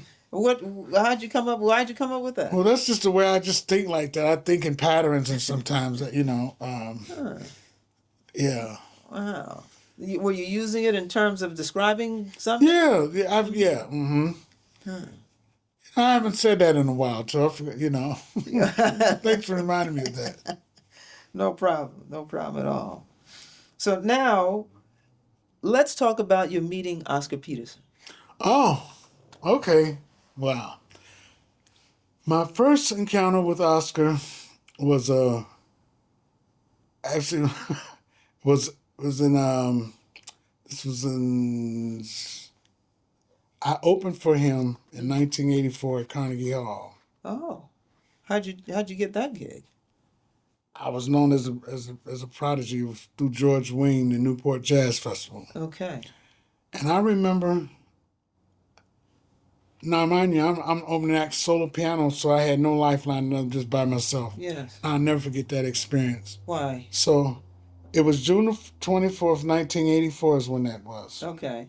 So, when I got George Wein, the one put me on the. You heard of George Wein? I sure have. He the one who produced that. Mm-hmm. He said, "I'm gonna put you on Carnegie Hall and let you open up for Oscar." And Cecil Taylor was on the bill too. He came on after Oscar. Uh-huh. And I remember I was terrified. I was so nervous. Oh man, just the thought of me playing Carnegie Hall. And actually, my parents could not make it for my Carnegie Hall debut because my mother had to have surgery. So she told my dad, but my dad stayed home with my mom. Mm-hmm. So they missed my Carnegie Hall concert. They said, but we know you're going to do well, Johnny. Uh-huh. So getting closer to the time for me to perform, I'm sitting in the dressing room. I'm sweating. You would have thought I stole something. I was so nervous. And how old are you now at that point? I was 1984. So how old? So I was about 20, 25 maybe. Okay. Something like that. Uh-huh. And a friend of mine that was there, he happened to be a metaphysician, friend of mine, and a piano player. Uh-huh. He advised me. I was so scared. He said, well, why don't you just take, and I never had a drink of alcohol or anything. Okay. I never drank. He said, why don't you just take a little sip of brandy to calm your nerves down? I said, I trusted him because so I took a little sip of brandy, and honestly, it did calm me down. That was the first. Now imagine, people can't even imagine before a big concert like that, you're going to do something you never done before. Yes. I took a little sip of alcohol. Okay. He said, I took a little sip of brandy, and I remember it did kind of give me a little reservoir of energy. Okay. You know what I mean? And so So when I was called out on stage, I remember so vividly when I walked out on stage, I walked straight like a robot. I could not look at nobody. My legs was about to give up under me. I sat on the piano. When you're under pressure, best thing yoga teaches how to just always breathe. Okay. Take a deep breath and just breathe and relax. Mm-hmm. I said, John, I sat down 2 seconds. And then when I played the first tune, Mm-hmm. and that audience showed me that they were with me. And from that, I'll never forget that experience. What it said to me, all we really want out of life is to be accepted. That's all we want. That's what that experience taught you. That's what Uh-huh. that one. We just want to be accepted for our efforts. Mm-hmm. Mm-hmm. That's all we really want. Oh, wow. Is to be appreciated and Yes. accepted for our brilliant efforts or whatever level that may be, you know. Right, right. And I remember, and I played, as soon as I played the first tune, the audience was like, yeah, sign of relief. My shoulders were able to drop Okay. to a comfortable stance. Yes. And I was comfortable there. Mm-mm-mm-mm. And so after the concert, I said, that was a very nice concert. I really enjoyed hearing you play. Who said And that? Oscar Peterson said that to me afterwards. Pull the mic closer to you. Oh, I'm sorry. Yeah, and yeah, Oscar gave me a big compliment. And then my second encounter with Oscar, I was playing in Toronto, and he came in one night. I didn't know he was coming. He came in one night. He was in a wheelchair, and he pushed him up close to the piano. Actually, his rhythm section was playing with me. Larry Fuller, drummer, and Dave Young on bass. Okay. And Oscar came in his wheelchair, and they pushed him right up near the piano. And you know, for some reason, I was not nervous in front of him because he was such my idol. I was just in awe of his presence, so I was more happy than being scared. Okay. And so I said, ladies and gentlemen, right now, ladies and gentlemen, please, he doesn't need an introduction. That's one of my all-time heroes is sitting down front. Let's give a great hand for the great Oscar Peterson. So what I did, I said, right now, Oscar, you know you really influenced me. I said, you remember your Virgin you played on? I started playing his songs for him. And he was so in awe. He was sitting smiling while that touched my heart more than anything. He was patting his foot. Yeah, baby. Yeah, baby. He's, yeah. Wow, what an experience that That was great. Yeah, I loved it. I'll never forget that. Wow, wow. The other thing before we take a break is what I notice about you is that you always make sure that you thank the audience, but you also make sure that you give, acknowledgement to the band. Yeah. But it's not just perfunctory. I mean, it's like you really sincerely want folks to know that these guys up here performing. And also I like to put them on the spot, show them how to lead a band. I'll make them get up on a big concert and announce the band when they least expect it. Okay. Bass player, 20 years old, get up and announce the band, talk about the city. Get them in the habit of, because the guys did that to me. Ray Brown and Milk used to do that, especially.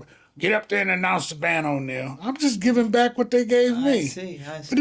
But I never forget one instance. Two things when it comes to music. Mm-hmm. Excuse me. That's okay. I just want, okay. Two things about music that you can't follow. It's two forms of music you can't follow. Okay. You cannot follow gospel or blues. I don't care who you are. You cannot follow it. Why is that? Because it's so powerful, and so, especially gospel. Okay. For an example, I remember once when I was with Blakey, we were doing. There was only two groups that particular day. It was a gospel choir from Philadelphia, from the hood, and it was the Messengers. I wasn't the musical director at the time, but I come from the church, so I knew. So I advised to the music director. I said, Terrence, we need to go on first. We're not going to be able to follow that choir. Our Blake said, well, we the messengers. We got a spiritual message, blah, blah, blah, blah. So Art, we're not going to be able to follow that choir. We went, that choir came on. Yes. Mind you, they was all from the hood in Philly. Yeah. Just I don't want to say ghetto, but we're close. I get your point. I mean, with bad intentions. Yes. But anyway, so they got up there, and they just they erupted the house so bad. And then when we came on, we died. We died. Did you? the Messengers. We died out there. Wow. And I said, I should have listened on there. He know about that guy. I already told him we were not going to be able to follow it. You cannot. And two things. Another, it's hard to follow a good blues act. You can't do it. You just, gospel and blues, you cannot follow it. Wow. You can bring the best of the best up there. You got a good gospel group or a good blues singer that gets the house going, you can't follow it. Gotcha. I've learned that from experience. Yeah. These many years of being out there, I can say that with merit and validity. Yeah. Well, you're right. He said he should have listened to you, but Yeah. he learned. And mind you, now it was at the New Orleans Superdome. Oh. You know, it's for 20,000 huge. people. Yes. Half of the place emptied out when we started playing. That is amazing. Amazing. Well, we should have listened on there. Yeah. But you know, Blakey, I tell you, Blakey was one of the most gratifying times in my life musically because I really felt as though I really was in college, in the university. Oh, really? Because previous to playing with Blakey, I had been used to playing, as you mentioned earlier, neo-bop and the tradition. But I was playing in a band with young guys that was writing all these modern tunes that I had never experienced before. Okay. So it was a learning, and I had to really use my ears. And I remember one time we had a rehearsal, and also it was very mandatory when you go into Messengers. First thing our break would say, you know, when you're here for a while, you got to bring 3 new tunes, original tunes to the band. I had never had that experience of writing tunes for horns. I see. So it came from my turn. O'Neill, next rehearsal, you got to bring in 3 new tunes. I couldn't write them out. I played all the parts. So we get to rehearsal. So I wrote a couple of tunes, and so I'm playing the piano parts on the piano. Terrence Blanchard said, "Man, why don't you write this stuff out, O'Neill? Let him do it this way. He's a natural. Let's let him do it this way." I orchestrated from the piano. I said, "I don't read music myself. There was music before there was notes." Oh, okay. Ooh, There you you know go. what I mean? Yes. So he shut him down right. Wow. Yeah. Wow. And so they were playing all the Phrygian. I didn't understand what pentatonics and all that. Yeah. But I would have to give Donald Harrison, Terrence Blanchard, and Billy Pierce a lot of credit. They really enabled me to get more familiar with that sound. Okay. More that modern type of sound. Yes. Playing the piano. Yeah. And I still, and to this day, I still play some of the contemporary stuff that I like to play a variety of genres because I love, by me being from Detroit, of course, I love playing Motown. Right. I love playing a different variety. Variety is the spice of life. Yes. You know? Yeah, exactly. Well, why don't we do this? Why don't we take just a short break? Folks can use the bathroom, and then we can come back and finish up. All right, sister. Yeah. So nice chatting with you. So we're going to take a little break. If you like what you're hearing, please like and subscribe. We're going to continue when we come back with the phenomenal Johnny O'Neill.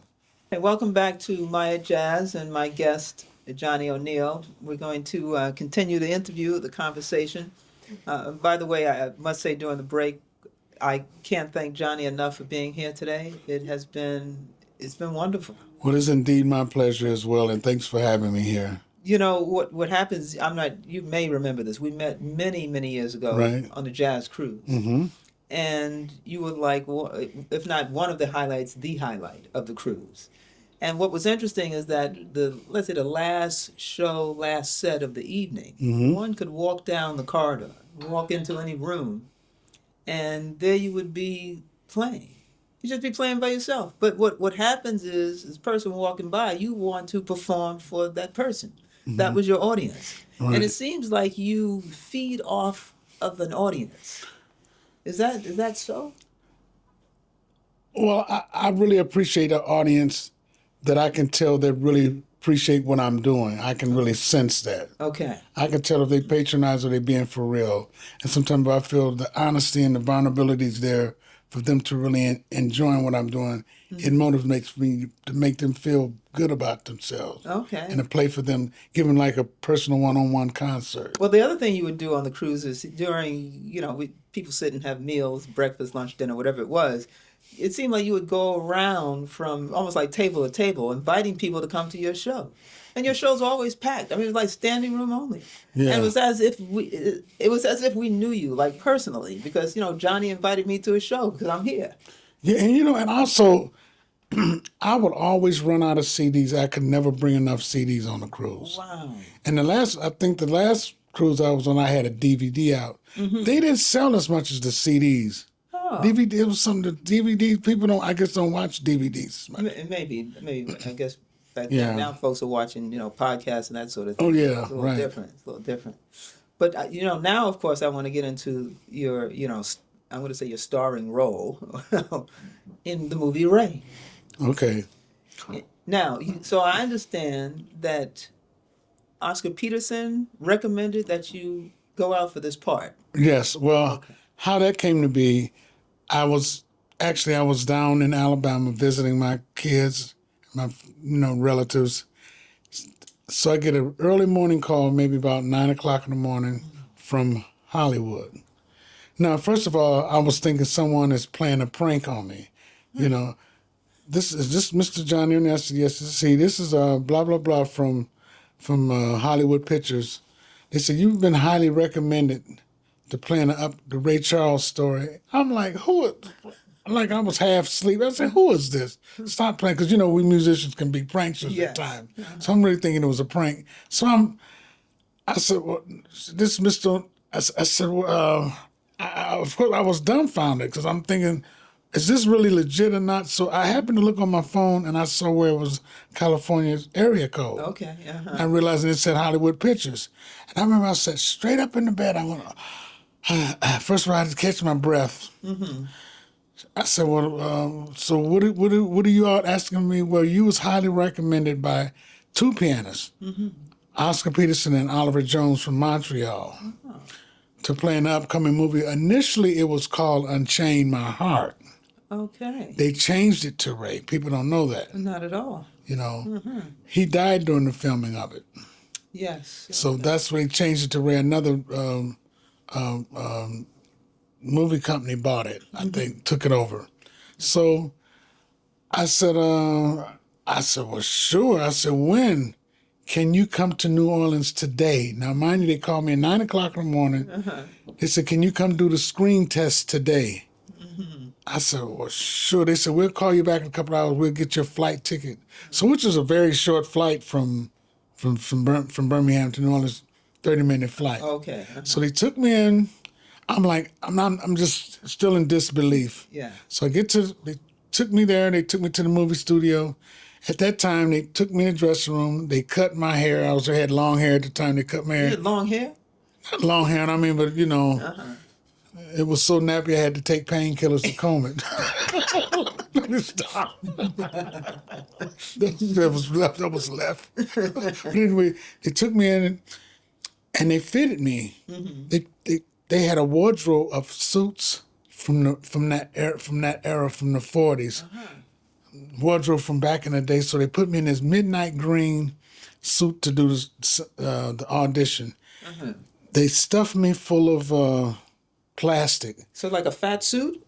Oh. And they cut my hair down. They gave me a haircut. They cut my beard and everything off. So they wanted to know. They wanted to put a little solution in my eye for me to close my eye. I said, no, I can do it on my own. They was fat. So this is the way Tatum looked, see? Oh, The one eye. So they wanted you to look exactly like Art Tatum. They wanted to put some kind of solution so they can keep your my eye closed. I can do that on my own. And the director You're was. doing it right now. I'm doing it right now, yeah. But it's kind of halfway open, see? And so I went out and sat and played the piano. They didn't even let me finish the first. They said, you got the part. Really? Oh, my. And then, the following week, they flew me back from Detroit down to New Orleans to do my segment. Actually, I had more scenes in the movie, but they cut me out. They cut me out 3 scenes out because I heard rumors that said my plan was too strong. They didn't want the movie they didn't want to put too much emphasis on Art Tatum, although he was Ray Charles' idol. Because people was asking me, Johnny, are you playing along with the record? No, I'm actually playing that on the set live. So you were playing... I was actually playing Art Tatum. I wasn't playing with a record. Wow. People thought I was playing with an Art Tatum record. Yes. No, that was me actually doing it for real. And then when Jamie Foxx came on the set, I tell you, he was so endearing. He was so nice to me. Yeah. He's going, man, I never seen no one play the piano like that. He followed me around like a little puppy dog. You would have thought I was a star of the show. Is that right? And behind the scenes, when we weren't filming, and I noticed one thing about those actors and actresses, they stay in character even off the camera. He stayed in the Ray Charles character even when we weren't filming. No That's kidding. how they get those. I learned, so I said, wow, they don't go out, they stay in character the whole time. So you're talking to him. He's Ray Charles. He's Ray Charles. I was talking to him. A few times he come out of character. Yeah. There was one time he came out of character for a little bit. He closed, we was in this one room with a nice grand piano. He closes the piano lid up and he gets on top of the piano. He said, would you just play the piano for me? I said, I wish I could see the behind the scenes. That's some of the best footage. Wow. And you played for him. I played for him. He sung "Everything Must Change" when I played for him, and every time I would play a chord, he'd, oh help me, Lord, help me. He wouldn't actually. He went into that Wanda character. Child, you gonna make me rock your world playing that piano like. And he was just. I mean, he was just so engaging and so. And he showed me so much love. He said, man, and so what happened when the movie premiered. I had to do the jazz cruise at that time. I was on the jazz cruise. Okay. And he was having this premiere in California, and I was invited. Okay. And I had to do the jazz cruise, and I didn't want to cancel it. Yes, right. No, that was the time. I think that was 2000, 2004, Something like that, 4 or 5 years. Yeah. I had the jazz cruise. It was the same. That was the same time the jazz cruise. I said, "Man, I can't make it." So then, another incident came up where he was having a variety show. So, and I tell you what made it fun being on that set because off the scene, I was sitting around like I do on the cruise. I was playing for the actors and actresses, so they really saw my personality. Yes. And they was like. And I was entertaining all them actors. And Regina came up to me. She said, "John, you just so fierce on that piano." And Regina who? King. Oh. She sat next to me on the piano. Jamie Foxx was laying on the hood of the piano on the top. Yes. She said, "Oh, that's so beautiful." And it, and so as I mentioned, I couldn't do the premiere, so he had another gig for me, and he called me. He wanted me to be on one of his TV shows. Okay. I was really excited because he wanted me to do my impersonation and stuff. He wanted to give me a shot at it. But what happened? He overbooked the show, so his management people called me and said, "Johnny, we're sorry, but Jamie overbooked it. We're not going to be able to have you on the show, but we want to give you a little token of appreciation." He said, "Give me your account number." They sent me 10 grand. What? Just Wow. 10 grand. How generous is that? That's nothing to people who got money. But I mean, I was like, I'm thinking, it's 10 grand. Wow. Yeah, Very sure nice. did. Very nice. And then Jamie and I used to talk occasionally. We would talk on the phone briefly. But the last time I got a message from him, I was in Detroit Right. at Cliff Bell's, and he was at the Fox. So he heard that I was at Cliff Bell's. He sent a messenger over there to give me a note to give my love to Johnny O'Neill. So when the messenger came in the club, instead of me saying Jamie Foxx sends his love, I made the messenger get up on the stage and announce what Jamie. Oh, okay. I said, "No, won't you? You know what I mean?" Right. So people think I wasn't just BSing. Right. I said, "Won't you go up? Just make an announcement that Jamie Foxx was right behind the club I was playing at the Fox. He said, 'Give my love to Johnny. He's the greatest.'" Very nice. So his messenger said it on the mic. I made him go up on the microphone to make that announcement. Good for you. You should have seen the reaction of my hometown. Johnny, you know Jamie like that? I got a little lifted up in pride in a way a little bit. It was nice, in a good way though. That is nice. You know what I mean? Yeah. That is very nice. Wow. But I don't know, do you still hear from him or? No, I haven't spoken to him in a while. I haven't spoken to him in quite a few years. But but that message was about 3 or 4 years ago when I was in Detroit. That was about 3 years ago. Okay. He sent that message over to the Fox. Right. Because, he had that medical episode recently that he kind of... But, I tell you, he sat down and played the piano for me, and I didn't know he had such an extensive background history of classical. He sat there and played some Chopin and Liszt and stuff. My jaw just dropped. Is that right? He could really play the piano very well, but he didn't expose that type of stuff because he was more known as an R&B. He didn't. I guess he did it all when he did the Ray Charles. Okay. I mean, that was masterful. Okay. When you know. And I never got a chance to meet Ray Charles though. But I did once to see him get booed on a concert. Ray Charles got booed? I saw him get booed in France. What? And in French, how you pronunciation of orange is orange. Okay. In Orange, France, I was with Blakey, and we opened up for him. And he came out. I never forget. He came out. He said, "Ladies and gentlemen, we're gonna do some new material I've been working on. We're gonna try some new material tonight." And people wasn't trying to hear that. Can you imagine 5,000 people sounding like howling? They was literally booing him. Oh man. He said, "I ain't got to take this shit." He got up and walked off the bandstand.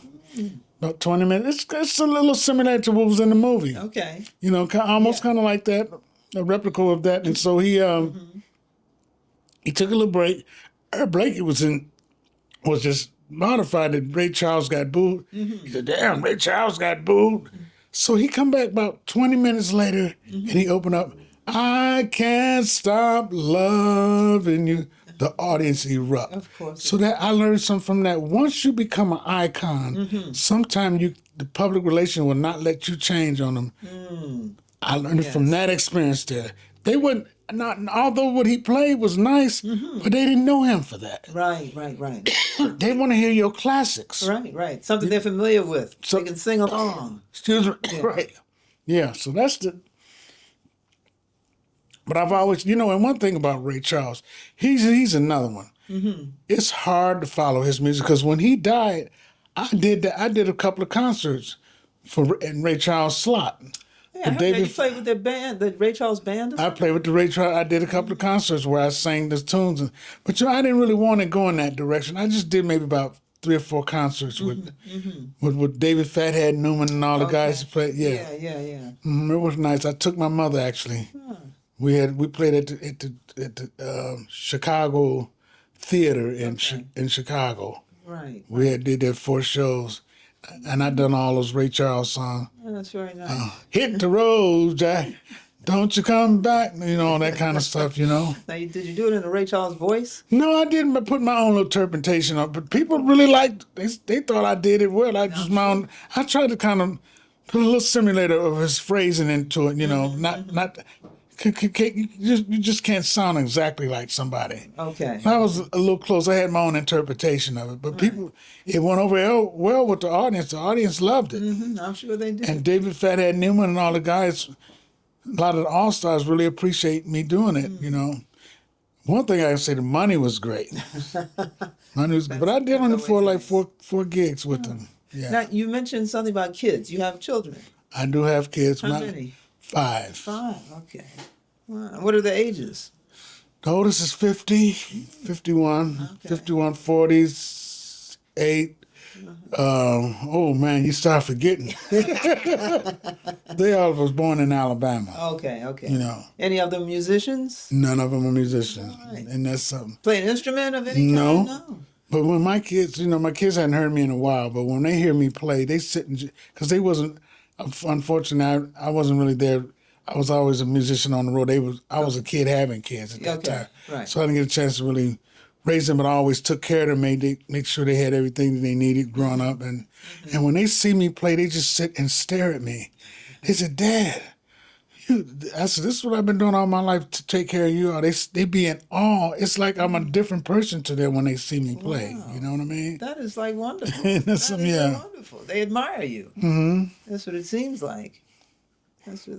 My girls are the parents. They just boss me around every time. I see my daughters just boss me. "Dad, I don't like what you're wearing there. Let me hook you up." Let me hook you up. You know what I mean? Yeah. Now, you've already told us about some of the folks you've worked with.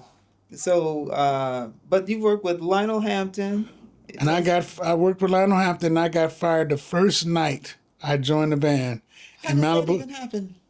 Because people, I don't try to upstage anybody. I got the better applause. People went crazy over my playing, and they fired me the first year. We had a California tour for like a 12-day tour. All the neighboring cities from Los Angeles to San Francisco, one night is bus riding. Okay. The first gig was in Malibu, and I got a standing ovation for my solo. I got fired. Wow. And I was so hurt. I had just joined. That was my first gig with the band. Yes. And so they sent me back to, they said, well, we decided we want to use a different piano. They wouldn't give me no reason of why. But I found out later why. Why? Because they thought my plan was too strong. They thought I was trying to overpower him. And I don't roll like that. Right. It's just the way, that's just the way I Way you play. play, yes. And people went over. And so his manager, Billy Titone, said, well, we're going to send you back to, I was living in St. Louis at the time. That was my second time living in St. Louis. So they sent me back to St. Louis. I was really hurt over that. Of course. Because I didn't know why. What did I do? Yeah, I didn't know what I did. They wouldn't tell me. Right. They said, we just want to try something different. So about 3 or 4 days went by. They called me to finish the tour. And Billy Titone says to me, he said, you can't play too good in this band. I still today don't know what that means. You can't play too good. So what was different? Did you go back? I mean, did you I join went the back, I tour? did. I went back and rejoined them. They flew me back and So finished the tour. Did you do anything different? No. Oh, that is so wild. No, I was a little more self-conscious. Oh, okay. Okay. I was And you're almost- playing now. I was a little more self-conscious where I felt more guarded. I Yes. mean, I was scared to really open up. Because it was about Lionel Hampton. Okay. And I mean, boy, he was just milking audience. He didn't know when to quit. He would play like a 3-hour set nonstop. Horn players wouldn't have no armature left after. He'd just go on and on and on and on and on. That was, I just did that for a short while. But out of a lot of people that I work with, I really had a great stint with Anita O'Day. Really? Yeah, I was with her for a short while. Oh, that part is new. Yeah, Okay. yeah. She and her manager, which was her form, I think it was Hidden Lovers. They used to just have Lincoln Douglas the bass. They used to argue in the bandstand between songs, and she used to down a vodka gimlet between every tune. Really? Every tune. Just about. That might be a little bit exaggeration, but every other tune maybe. I get the point. What did you have to do to get his drinks around there? But I learned great repertoire from her. Tunes like My Ship, You Turn the Tables on Me. She sung all those great heavyweight tunes. I really enjoyed working with her. Right. She was great. Now, speaking of your repertoire, you have like 1,500 songs You know, in yeah. your memory. So Yeah, yes, I maybe more use than that number, Maybe more than that. But oftentimes you forget what you know. Yes. I mean, you can't. I have that list of that, but a lot of times I can't remember what I know. Sometimes, as people call us. I say, "Oh yeah, I used to do that years ago." Right. You forget what you know. Right, It right. really happens, Yes. You Now, know. I remember I read that someone had asked you that question, and you said, and that comes from combining all the pop and the jazz, not just standards. Right. And also, when you think about the classics, if it had not been for the jazz musicians gave all those great composers like George Gershwin, Irving Berlin, Cole Porter, the list goes on, Rodgers and Hart. Jazz musicians gave those songs long life. They the one made those guys famous. It's the jazz musicians. That's why those guys are so popular. Why do you say that? Because they recorded all those tunes, they made all those show tunes popular. But not for me. So the list, Stardust, they all show tunes. The jazz musicians gave those songs long life. I see. Wow. Now, I heard you said that in terms of comparing what's in your repertoire to somebody else, just to give people an idea, you said Ella Fitzgerald had 5,000. That was a quote that came from Ed Thigpen. He said, "Man, Ella Fitzgerald had a repertoire, quote, of over 5,000 songs that I know of." That he knows of, right? right, yeah. Right. So when you even just listening to your 1,500 plus, which yours may be obviously maybe double that by now. It's and I don't still know if I really know that many right now. Right, currently, I don't know. I still have. I was just the other day. I was just saying, where is that? I got so much junk and stuff. It's probably in there somewhere. I can't find it. And understandable. But what's impressive is that the fact that you know that from memory. You're self-taught. You don't read music. I mean. That's just impressive. But as you get older, sometimes your memory kind of subsides a little bit. It does. You start being a little forgetful and a little. Right. So you may need some prompting, but right, maybe. But the reality is that it's in you. Right, Is the point? yeah. It's in you. Well, that stems from my dad, because my dad used to always tell me all the time, son, learn tunes, because singers always love to sing them great tunes. Right. And then, like as I mentioned earlier, he would always tell me, always learn the melody first and learn it right. Learn the melody. It's all about treatment, how you treat the melody of the song. Right. Those always have stuck with me, those kind of, And I guess that's what makes me such maybe engaging player to a lot of people, because when I play songs, the lyrics is actually going through my mind as I'm playing it. Yeah. So it's like a cinema. It's like you can feel the message. You can see the story as it unfolds as you're hearing the words to the song. Right. That makes sense. Because I tell a lot of instrumentalists, I say, even if you don't sing, just get a handful of songs and sing with it. It gives you much more better interpretation of what the composer felt when he wrote it. It'll make you interpret it different, touch it different, caress the piano a little better more. Oh, that's great advice. Yeah. That's great advice. What about working with Milt Jackson? Well, I play vibraphones too. I did not know that. And at least I play at them. I watched them so much. Again, self-taught, I take it. Yeah, self-taught, yeah. So Ray Brown, after I told you, when Ray Brown, I got the record date with Ray Brown, he put me with Milt Jackson. He thought I would be good as... Now, Milt Jackson it was really an experience playing with him, because he was just the master of the vibraphones, and he was a master of chord changes. You can't play no funny chords behind him. He would stop and say, "What's that? That's wrong." Oh, wow. I'm looking at you. Yeah, I know. He would do that. B flat minus 7. But one time we were in California. Well, I don't know if you want to. This is kind of a outlandish little story. But I remember one time we flew out to California, and we flew to LA, from New York to LA, which was at that time 5 or 6 hour flight. So when we arrived, we went straight to sound check. Okay. Esther Phillips, you've heard of her. I sure have. She was rehearsing with the big band at sound check.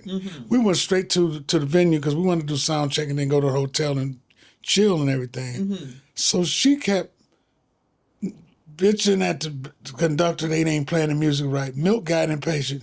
He said, "Esther, why are you telling this conductor he don't know what he's doing? You can't sing no way." With that 90 goat vibrato. Oh, no. To her face. Did he say that? He said, "You can't sing no way." He said, and then she said, "I got my own." He said, "I got my own." And she said, "Which one?" She shut him down. I went, oh my God. He had no comeback. I bet. People like to hear those kind of stories. Yes, they do. I didn't mind sharing. That's the best. Those are the best behind the scenes. Yeah, right. Yes. Now, you've told a lot of stories about Art Blakey and the Jazz Messengers, but how was that working with him?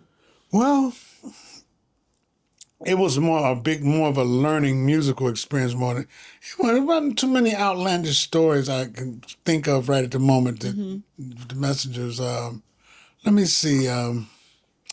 That I can think of right now. But he, of course, Art really loved me though.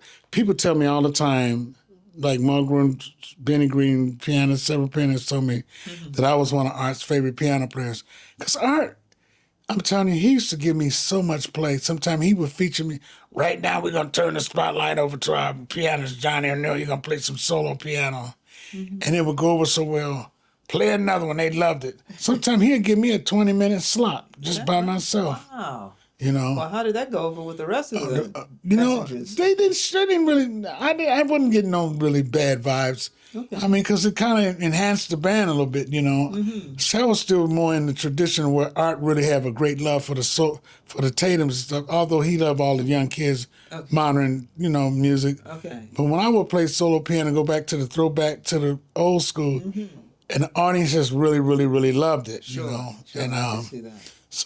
And I remember once Art, but see those guys at that time they didn't have the luxury of having beautiful new cars and all this stuff like the kids do today. So they used to resent a lot of the younger generation because we had more personal things, assets, because they were all addicts. So all their money went on drugs and stuff, Got it.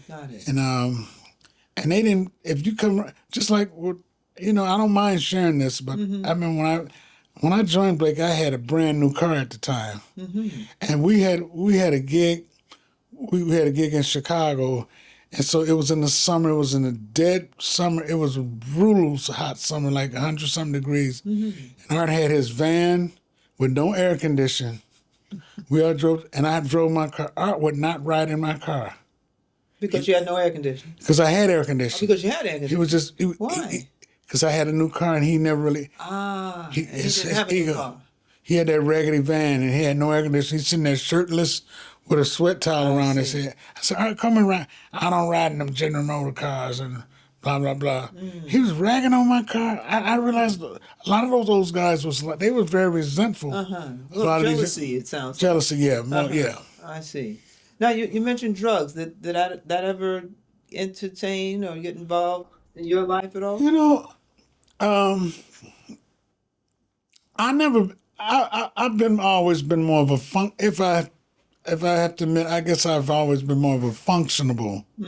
I never let it take control of me because I think about the natural high that I have when I'm playing, so it keeps me from. But I've been around it a lot, and I've seen what it have done to a lot of people. So I don't really want to go in that direction. Right. I've had my bouts with drinking alcohol. Under pressure. I'm nobody's perfect but God in His Word, so I can't try to sugarcoat anything. Right, surely. I mean, I enjoy. I guess like Louis Armstrong. Sometimes I enjoy smoking weed. But that's I don't do hardcore drugs and all that kind of stuff. No. Right. Okay. Yeah. And that wasn't hardcore drugs wasn't your thing. It's not like something you got into that. See, you know what? I didn't drink or smoke. I didn't do anything until I was 31. Really? That Seems like an old age, 31. I know. My dad would turn over in his grave now if he knew it. I mean, I smoke occasionally cigarettes and drink alcohol, but I didn't drink or smoke or do nothing. Because at that time when I was young, I'm playing with these guys like Dizzy, so I didn't want my head to be clouded with all this drug. I had to stay focused on trying to keep up with those guys. Got it. So I didn't develop any bad habits. I was trying to be on their levels, trying to capture all I can. Because when you're in your 20s, it's the most formative years of your life, because this is when you determine what you want to be in life. Yes. You go to law school, you get your law degree. Yes. The 20s, so those are the most learned years where you're going to be. So when you're in your 20s, you should be learning something. True. Your 20s, you should kind of have something, know where you want to be in life. Right. That's nice. Now, what about working with Carmen McRae? I didn't really work with her steady. I just did a few gigs with her. Oh, okay. But it was the few gigs I did with her was just, it was great, man. She was the best. And she lived in Sherman Oaks. And she had a beautiful white baby grand piano in her bedroom on a black shag carpet. Is that right?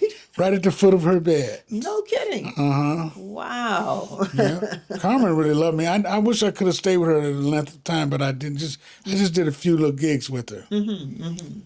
Now, do you record a lot? Because it doesn't You know what? seem that I can find any records.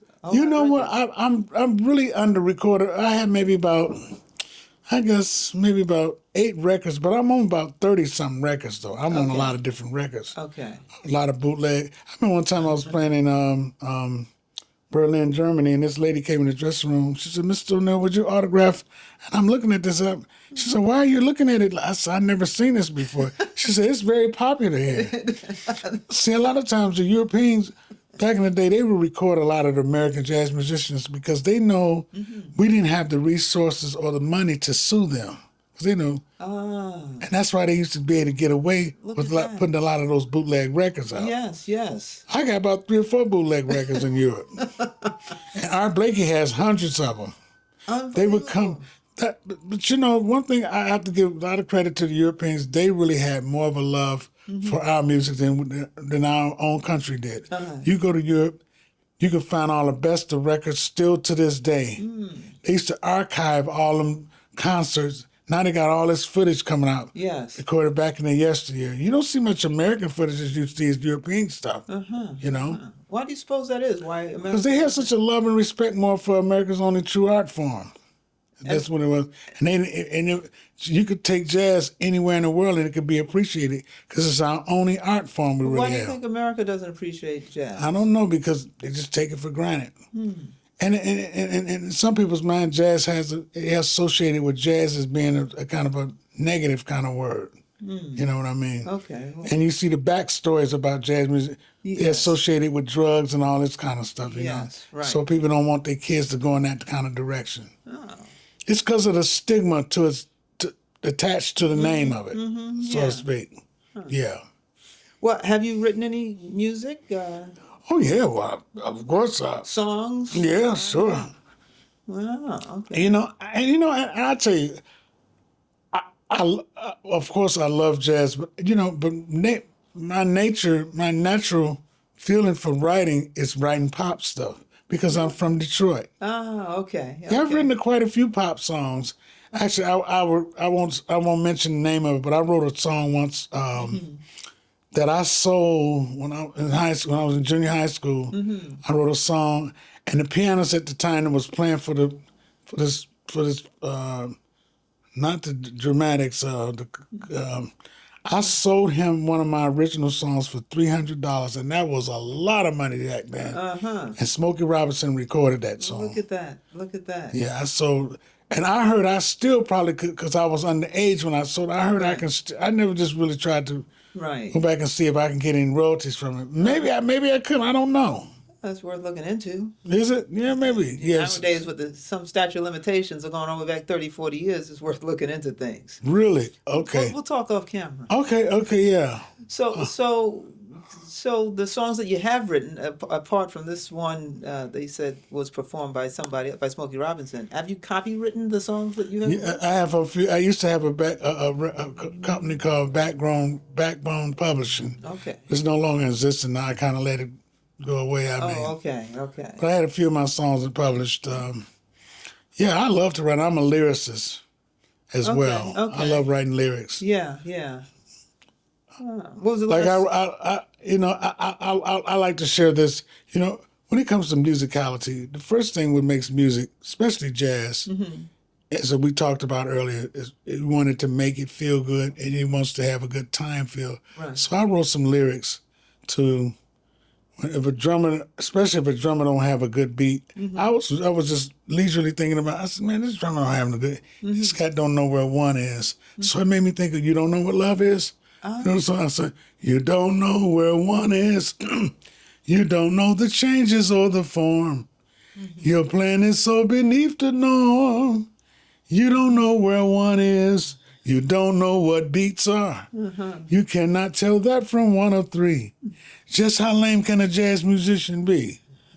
You don't know where one is. So much, that's enough. No, that's fine. It's poetry. That's what it is. Yeah. That's exactly what it is. That's very nice. Yeah. Now, so let's go back a little bit more. You came to New York in 1981, and then you had a gig. Was it at the Blue Note? When I first, okay, good. So when I came back, well, I came and visited before then, but I officially moved to New York March of '81, and I had previously played with Clark Terry in '80, and I told him I was moving to New York March of '81. He said, when you come to New York, I played for him a week through New Year's, Christmas week through New Year's. I said, I'm moving to New York March of '82. He said, you make sure you come to New York, you give me a call. So I took the Amtrak from Atlanta to New York. So I arrived to New York the next afternoon. I get a Village Voice. I look through the paper. Clark Terry was opening at the Blue Note that night. Okay. I got in mid-afternoon. So I called Clark Terry. I said, Clark, this is Johnny O'Neill, pianist, to play with you in Atlanta for the week. I said, who's working with you this week? You are. He was looking for, his piano player was in a car accident, so he couldn't make it. I just happened to call. I said, who's playing with you this week? You are. The day I moved to New York in 1981, I opened with Clark Terry. The first day I moved here, that weekend, I'm playing. Someone comes up and grabs me from the back. This is Art Blakey. First week, mind you know. Yes. I want you to join my band. Next week we're going to Europe for 3 months. I got the gig with Blakey the first week I moved to New York. That's incredible. And Clark Terry used to always share. He said, I got a success story to tell you about Johnny O'Neill. He talked about how I hooked up with him at the Blue Note. Yes. The day I moved here, wasn't unpacked, played the Blue Note the opening night with Clark Terry. Wow, wow. And so then the next week you go to Europe for 3 months? I went to Europe to never no, because I didn't have a passport, so they expedited me a passport because the band was actually a couple of weeks old. Terrence Blanchard and Donald Harrison and Billy Pierce was one of the oldest members, and Charles Fambro. And there was a couple of piano players that auditioned, but Art Blakey liked me. I see. Okay. So he chose me at the Blue Note. At the Blue Note. I want you to join my band. We're going to Europe for 3 months. We went from March to June 7th. I remember that vividly, yeah. And then you come back to New York. We come back, and then we have our little residencies up at McHale's up there on 86. Oh, and sure. that's where we used to play when we wasn't working. We would all get on that smaller bandstand, the Messengers. And that's where Bill Cosby would come see us, and Chaka Khan would come hang out and stuff. Okay. They all loved Art Blakey. She would come in and sit in, you know. Wow. Now, I understand that at some point while you're in New York, you got mugged. Okay. Let's talk about that. Was doing well. Okay, so this how it goes. So I lived in New York from 81 to 84, and I decided to leave in 85, and I went back to Detroit for a year. And I got the New York bug. I said, I really want to go back to New York. Okay. So April of 86, I decided to move back to New York. Now, when I moved back, crack had just come out in the year of 86. Sure. And, I didn't know nothing about that, and I had played my gig at Bradley's one night, and I was going back home. I was living uptown in Harlem. And I got mugged. I got hit in the back of the head. And I woke up in St. Mark's Hospital. I was in the hospital for about a week and a half. Had concussions, had to have stitches in the back of my head. Oh, man. I was terrified. When I got out of the hospital, I left New York. I didn't come back for long. I was afraid somebody was out to get me. I was paranoid about it. Yes. The crack epidemic, that was the worst time in New York was in 86. And that's when the crack epidemic came on. It hit like, wildfire. Wow. And so you said, okay, I'm out of here. I'm never coming back to New York, and never. So that's why I can't believe that I've been back here now 15 years. Right, because you were gone for 25 years. Yeah, but right? I would come back occasionally, just for a week, like maybe a 2 or 3 day weekend, just to come and visit. Okay. Just for a short visit, but I was always paranoid. Wow. Did they take anything? I mean, no, I had just finished. They just took the money I had. I woke up in the hospital, and I had to have stitches all the way in the back of my heart. And they told me that I was going to suffer a little brain damage after that, a concussion. But I seemed to be okay. I mean, I might have lost my memory a little bit. I don't really know. Okay. I think I still have full possession of my mental faculties. I certainly hope so. I hope so, too. So far, you have. Okay, good to know. But there's no accounting for age, though. Yeah, right. There's no accounting for age. Now, you did an interview that, like you said, you did multiple articles with the New York Times. And one of the things it talks about in the New York Times article, it talks about gay musicians. Gay musicians? Yeah. Can you talk a little bit about that? Well, people don't really care now in this generation. But back then, if you were gay back in the day, you were really discriminated against. People really was very homophobic. And you had a lot of jazz musicians in those days was kind of like in the closet. Yes. And they couldn't come out with it because you would be discriminated, or they wouldn't let you in the system. Right. They don't care now in this generation. Not at all. They don't care. Right. Yeah. I mean, when people think about discrimination, some of the gay people are some of your most gifted, most talented musicians ever. I'm one myself. You know what I mean? Yes. I'm not afraid. I love who I am. Although. I did have children, so people can understand, you can still be gay and still have kids, and that you just like what you like. Yes. You know what I mean? Yes. Love is love. Love doesn't mean what gender it is. If you love somebody. Right. You know what I mean? Yeah. And back in the day, it was, like you said, it was a different time. Yeah, they just didn't appreciate, especially in jazz musicians, because it's such a male ego. And so but a lot of them back then were gay. But they had to marry to cover up their, Sure. identity of who they really are. But now you see all this kind of stuff come on YouTube, backstories of all these people that was hidden lesbians. I mean, it's Yes. amazing. You see all that stuff on I have, yes. like Richard Pryor and all them people. And I did get a chance to meet him. Oh, Richard Pryor. He was filming a movie in Kalamazoo, Michigan, Blue Streak. Oh, I met him sure. and Pam Grier. They used to come and listen to me playing the lounge. And actually, that was in '77 because that was my first professional gig at the Kalamazoo Hilton. And they stayed at that hotel. Wow. Yappy Kodo. Oh, That yes. hotel. Yes. Like, they used to come down and hear me play back then. Wow, that is so nice. And actually, Richard Pryor was neighbors with Carmen McRae in Sherman Oaks, California. Oh, really? Mm-hmm. Wow. Yeah. Wow.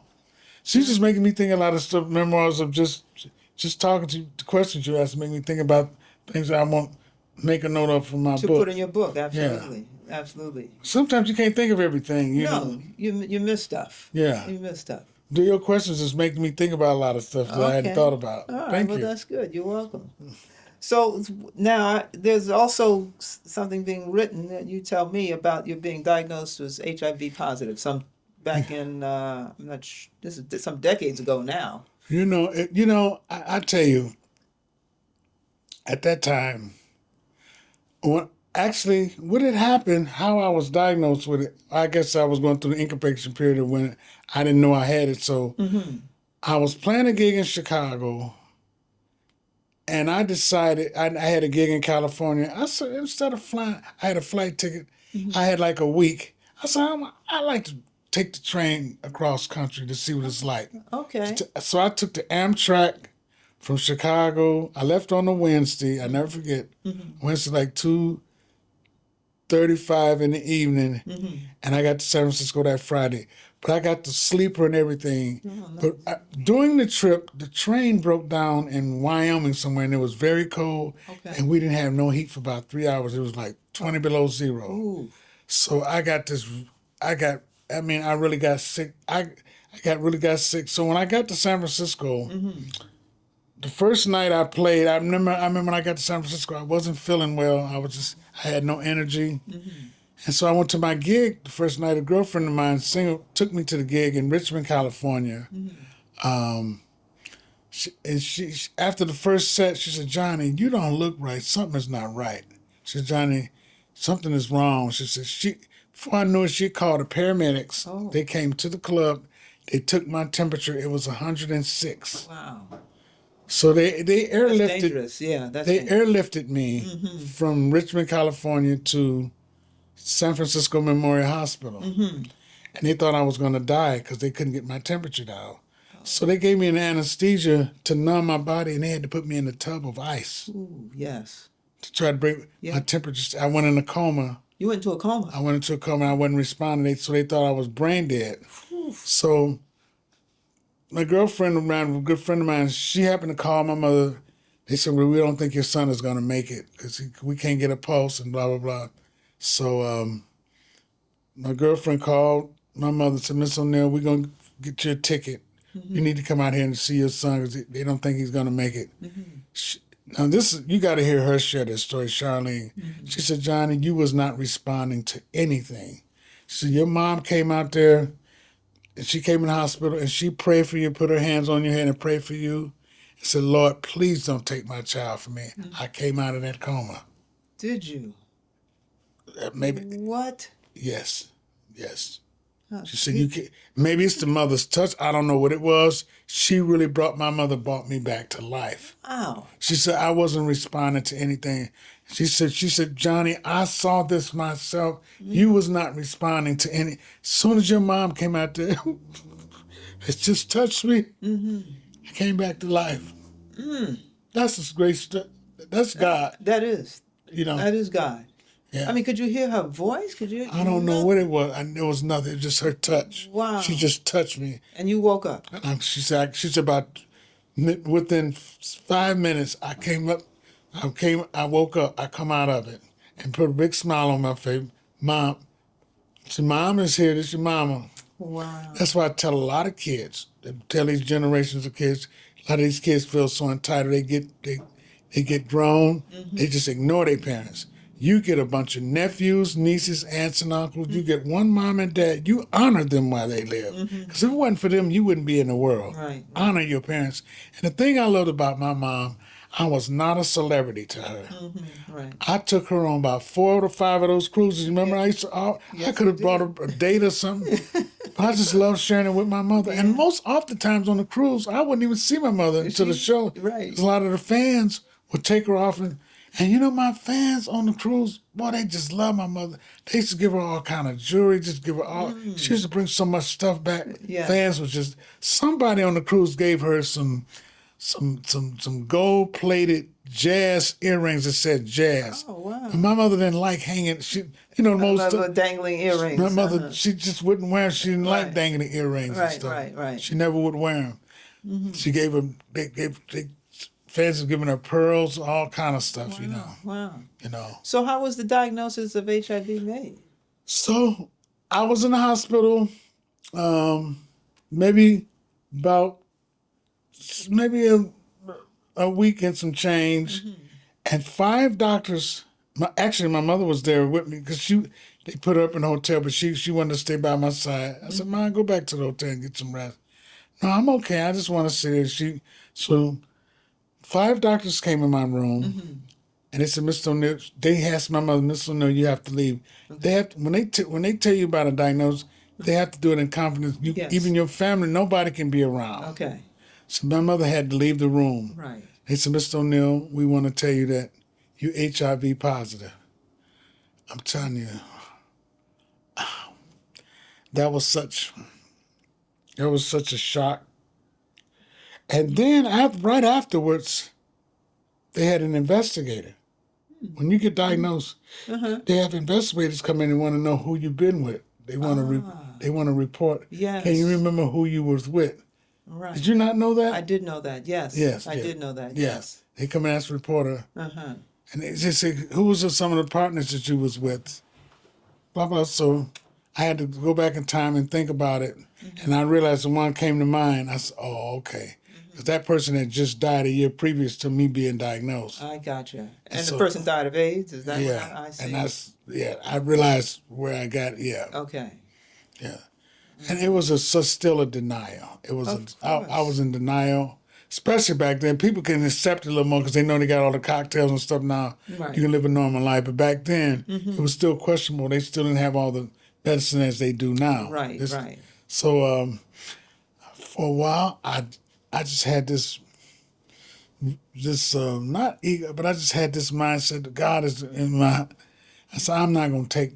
I decided I didn't want to take the medicine. I said, I'm just Really? gonna Nothing. I said, I'm not going to. So what happened, I was living in St. Louis, so I went back to St. Louis. They gave me this prescription to get my first dose of drugs. It was like 14 pills in the beginning. It's a lot of pills. And I just didn't. They were like horse pills, and I just wouldn't take. No. Let me backtrack. I stand to be corrected. No, when they gave me a prescription, and I brought it back to St. Louis with me, Okay. and I accidentally put the prescriptions on the kitchen table. Forgot to. So my roommate happened to see the prescription, and they confronted me because Oh, you hadn't said anything. I hadn't said anything, okay. I hadn't said anything. I see. Okay. And I accidentally had left them on the table, and they picked up. They all came in my room and confronted me. They said, "Johnny, why didn't you tell us you was HIV?" I said, "I just found out." How were they about it, though? Were They were okay with it. They said, "Well, you got this." They said, "We're gonna go buy your medicine right now." They paid my friend that I was living with in St. Louis. His father was an evangelist. He went and paid $2,000 for my first dose of medicine. The father? The father, my friend's father. Look at that. So I started taking them, and then I couldn't walk. I had no feelings in my legs and stuff. But every time I sit, they said, "Johnny, you would get in the wheelchair, and you would never think you was sick. You still play like you did before you was dying. A will to swing." Yes. Wow. You know what I mean? Yes, I do. I don't mind the world sharing this with you. I want people need to hear these kind of things. They do. They My absolutely backstory. do. Yeah. I'm not ashamed. And no reason why you should be ashamed. I'm very undetectable. I've been undetectable around 15. I was diagnosed in 98. Okay. Uh-huh. So Right. I'm good. Yes, yes. So how's your health now? I'm only down to 2 pills a day. Very Wow. undetectable. Excellent. Yes. But Excellent. then last few years, I, I was diagnosed with prostate cancer. Last year? Hmm. Oh man. The Okay. year Sorry to before hear that. last. Sorry to hear that. And so I was contemplating whether I was kind of being indecisive if I wanted, because they told me I had a couple of options. Either I can go to radiation for 6 weeks Mm-hmm. every day, and I knew I didn't want to be in radiation 10 o'clock in the morning. Where Yeah. I be, no. Yeah. Or either get it taken out. So I decided to get my prostate taken out. I got you. Okay. Yeah. Okay. And it's been, ooh, but it's It's rough. a little bit, yeah, at times it can be rough, How yeah. how so though?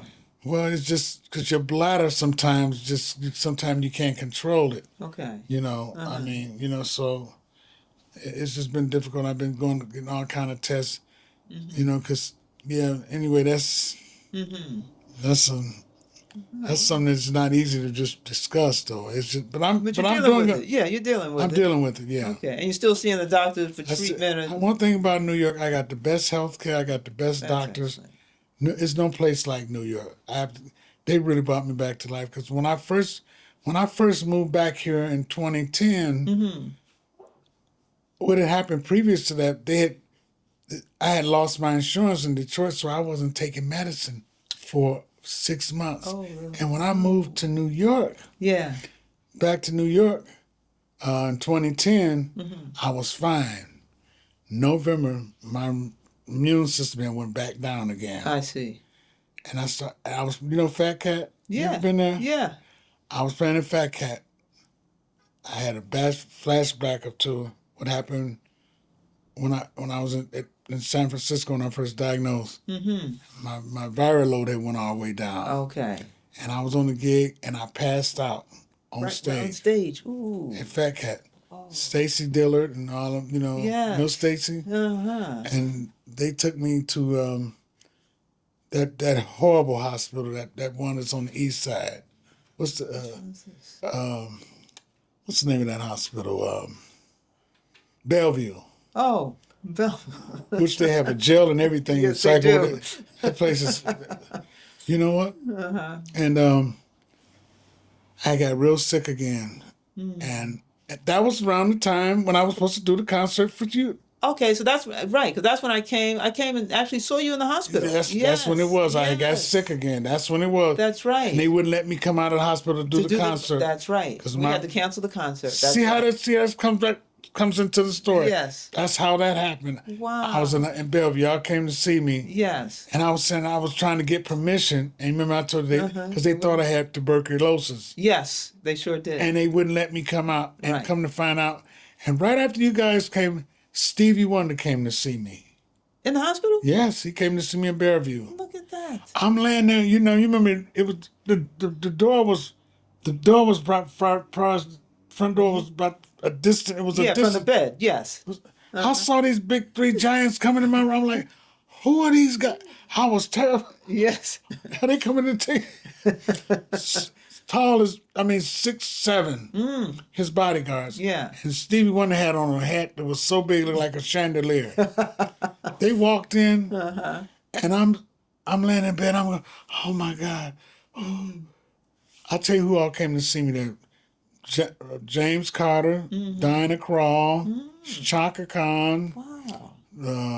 Several celebrities came to see me. But it was something when Stevie Wonder came in, and how he knew I was in the hospital because one of his trumpet players playing his band told him, and I met Stevie Wonder back during the Super Bowl days in 1992 in Atlanta. Okay. And he came to the club. Oh. That was the first time I met him. He came to the club, and of course, ladies and gentlemen, we had one of the great pioneers of this music, one of the prophets of this music, the great Stevie Wonder. So right now, I like to play some of Stevie Wonder's compositions. And I played several of his tunes. And so when I finished the set, I didn't want to impose, just go over to his table. I was invited. Yeah. Stevie invited me. I want to meet Johnny O'Neill. So I went over to his table. He said, man, I never heard my songs played so beautifully. Your touch was so beautiful, man. It was so fantastic. So they gave me the opportunity to put him on. I said, man, it would be great if you could come up and grace our stage with your wonderful gift. He said, I'm so inspired by you. He came and sat in on my set Did for he? 30 minutes. Whoa. He said, now I like to sing with the real piano player. I nearly tripped over myself getting up to the bandstand, and we did Ribbons in the Sky. Did you? Yeah. That is fantastic. Isn't What an this- honor that is. That was an honor. Oh, yes, yes. Wow. That'll be in my book, yes. That's got to be in the book. Yeah, yeah. Stevie came in. He showed, and I'll never forget, he had the most firmest handshake. Mm-hmm. Man, he was, a lot of people don't realize Stevie is a big, not fat, he's just a big bodily guy. He's a big guy. Oh, okay. Strong. He said, man, he said, he played a couple of jazz songs, I mean, in his own way, but it was soulful. He said, now I like to sing with the real piano. I want to sing with the great Johnny O'Neill. Oh, my goodness. And I was just so, I got photos of all that stuff, you know. You must have been floored. I was just, yes, that was one of the most memorable moments, I must say, that's happened in my life musically. Wow. So this was January of 92. Okay. No, 93. 93. Okay. Yeah. Okay. And you know what? I think what's essentially important, I think, you know, as being a lawyer, sometimes when you get information, timelines help. When did this take place? Yes. I always try to have the timeline in my story. That's Because correct. it helps you put your case together. It does. Is that not true? And you're 100% right about that. You know, when I tell my stories, I like to have the timeline in there. Yeah. So people want to fact check it, they know They know exactly where they look. Right, Exactly. right. That's right. That's right. Right. So you, when you're in Bellevue, so now you're getting medical treatment. So I guess you must get insurance of some sort. Well, you know what? But at that time, I really didn't have insurance. Well, when you left Detroit, My insurance had expired, and that's the Right. reason I didn't have.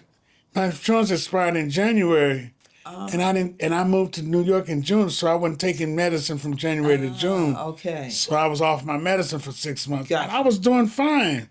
The incubation period kicked in again, And your my immune vitals, system, yeah. everything went down. Yeah. So, Yeah. and I was in Bellevue Hospital for about a month. Oh, that's a long time. I was there for about a month. And that was during the time when you and Bill, y'all had set up this concert for me Yes. in Brooklyn. Yes, that's So right. that's when that happened. Now you Now got it the comes together, right? Now I got the backstory. You got the backstory, yes. Yes. Wow. So then, when you get discharged from Bellevue, you stay in New York. Let me see, yeah. When I got discharged, I was staying in New York. I was staying on White Plains Okay. for a while. And then I moved to Teaneck, Georgia, where I stayed for 4 years. And the people I stayed with 4 years really took good care of me. They brought you back to health. Brought me back to health, yeah. That's fantastic. Now, were you performing during this I time? was still performing during the Still time. I was performing? building. I was still performing. Weren't you weak? Yeah, I was weak, but when I get up here, people never thought I was sick, though. They said, Johnny, you sound like you're not sick enough. You must just come to live then. You must come alive. That's what it sounds like. Yeah, like Art Blakey say, music washes away the dust of every day's life. You know what I mean? I like that. That's Here's some nice quote. sayings. So let me ask you this as we wind down. What is it that you are excited about now? You know that I'm still living. You can pull that mic to you. Sometimes it shifts. I'm sorry. That That you I'm still living. Okay. After all the things, all the challenges I've dealt with in my life, I was shot. You were shot? I was shot on my way to a gig. When was this? This was in Atlanta, during Atlanta days. I was on my way to play a Sunday brunch. This was June. This was June 27th is when it was. No, it was May 27th Of what year? of 93. Okay.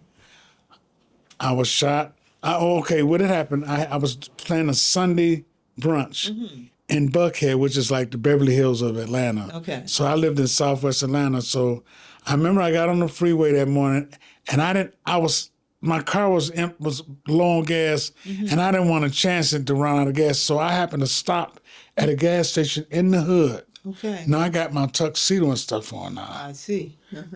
Some young kid out of nowhere came up to me, said, man, you got some change, and I played him off.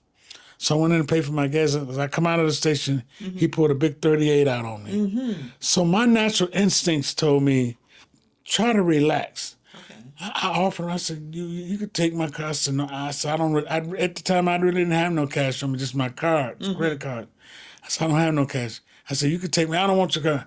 He said, give me your wallet. As I proceeded to go in my back pocket to give him my wallet, he shot the gun 3 times. But I didn't know. When he shot the pistol 3 times, I took off. My instinct told me just take off and start running. Uh-huh.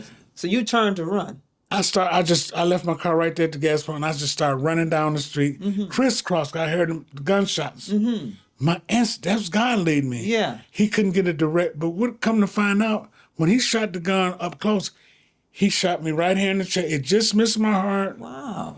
And my hamstring. So my adrenaline was so rapidly just, when you something like your adrenaline is just, you don't feel anything. Of course. I'm running, my adrenaline was just so rapidly in chaos. So I'm running down the street, and I come to realize my suit was soaked with blood. I didn't feel. You don't feel it when you get shot. Yes, right. And I also found out you have a much better chance of living being shot close up than from a distance, because the bullet goes straight through you, it doesn't explode. And it goes straight through you. So it just missed my heart. But went straight through. It went straight through. And the same with the hamstring. And hamstring went straight. It grazed me. So they rushed. The lady on the corner house called the emergency. They took me to Grady Hospital. Now you know what I'm such a daredevil, and I'm so much about the will to swing. I checked myself out of the hospital and played my gig that night. You left the hospital against medical advice. Medical advice, and went play I had a gig that night. Get out of here. I went play, and actually I didn't feel no pain at all. What? I felt no pain. But several days later, that pain kicked in, especially in my leg. I didn't have too much in my chest. Okay. And a friend of mine of a friend bought me his grandfather cane that was back from the 1800s. Said, Johnny, walk with this cane. It was one of them real. Imagine a cane from the 1800s. Yes, that's still around. He said, I want you to use my dad's cane. I've never let nobody use it. Wow. And for a while, I thought I was going to always be walking with a limp, but God healed me of it. Okay. Yeah, I sure did, boy. So you had stitches? I mean, no, they didn't. No, both of the bullets went straight through me. That's incredible. I don't mind sharing that story. Wow. Now, when you went to perform that night, did you tell them about that you got shot? No, my band members doing got shot. They said, "Oh no, you out of your damn mind coming to you just get shot and you gonna go play a game. I want to play. Wow. I live for that. You know what I mean? But when the pain kicked in, then it was hard for me. It was hard for me to walk. Once that bullet went through that muscle, pain started kicking in. Okay. So no wonder you're excited about being alive. Yeah. I could have been dead. Just tomorrow is not. When people use that cliche, it's not promised. It's not. Wow. I was on my way to the gig. I could have died. He could have killed me right there. Absolutely. Yeah, that's happened. Wow. Did they ever catch the guy? No. So when I was in the Great Hospital, what they did, they brought 4 suspects in there. Pictures. Still to this day, this was whenever I told you. I will still recognize that. I will never forget that face. Okay, all right. I still believe I would recognize. This kid was no more than 16 years old, gun happy. Wow. So you picked him out of the... No, but he wasn't in line. It wasn't... he wasn't in the photos. He wasn't in the photos, Oh, no. I see, okay. No, that's not... They say, no. I would have... You think you wouldn't... Don't you think you would recognize somebody that's done some real bodily harm? You would never... They're up that close. You're up that close. Yes. And, my car was still intact when I went back. Amazing. My car was still... They had towed it over and put it inside in the station. It was all, But yeah, that happened. I've been shot. And then another reason why I'm glad I'm still here, I was in Hurricane Andrew. You were? In Key West, Florida. Yes. I was in that. And you know what? And I remember I tell you, that hurricane... And the thing about Key West, I used to go down, and before I moved to New York, so what I used to do with my time for the winter season, I would drive to Detroit, and I'd go down to Key West and play all Key Largo. I play all the neighboring cities, South Beach, Miami, West Palm Beach, Fort Lauderdale, Hollywood. I had all those nice gigs I would do from like January to April. And they still be trying to get me to come down there during the winter season. Because I made good money playing during the winter season, because a lot of people go to Florida for When the For the season, so I winter, played them that's right. high-end Yeah. supper clubs and stuff and doing the Bobby Short type of Oh, stuff. sure. Yeah, so this one particular time, I made a mistake of going down to a friend of mine, Jewish friend of mine that resided there, was from Philly. Mm-hmm. He used to bring me down to play down in Key West at the Casper Marina Hotel, and they had Andrew. Andrew was threatening to come to a hurricane. Mm-hmm. He said these hurricanes always threaten to come through Key West because they wanted anybody to evacuate, which from Key West to Miami Mm-hmm. is a 5-hour drive, and the speed limit is only 35 and 45. You have to go across all these bridges and all these different keys. Okay. And I just didn't want to be stuck on the bridge with it. So I decided I'm the only person in the whole complex. Everybody left. I stayed there? I stayed like a fool. I wouldn't leave. Listening to my friends, and Yes. they just threatened. I'm telling you, that hurricane hit that morning. Yes. It's a difference between a tornado because it just hits and it's over. Yeah. But a hurricane goes on and on. It hit about 9 something that morning, and I remember I was on the top floor, mind you, on the 5th floor. Okay. Uh-huh. You could actually, I visually looked out the window. I was so scared. I was the only one in the whole apartment complex. You could actually visually see the wind with all the debris. I mean, and I heard melodies. Melodies from the wind. I heard really songs from the sound of the wind blowing. Just different tonalities. Yeah. It sounded like really like an orchestra. Uh-huh. I'm telling Unbelievable. you. Unbelievable. You can't just make stuff like this up. Right. And he's seeing all this debris flying along with it. And then around 12:30, the eye of it came in.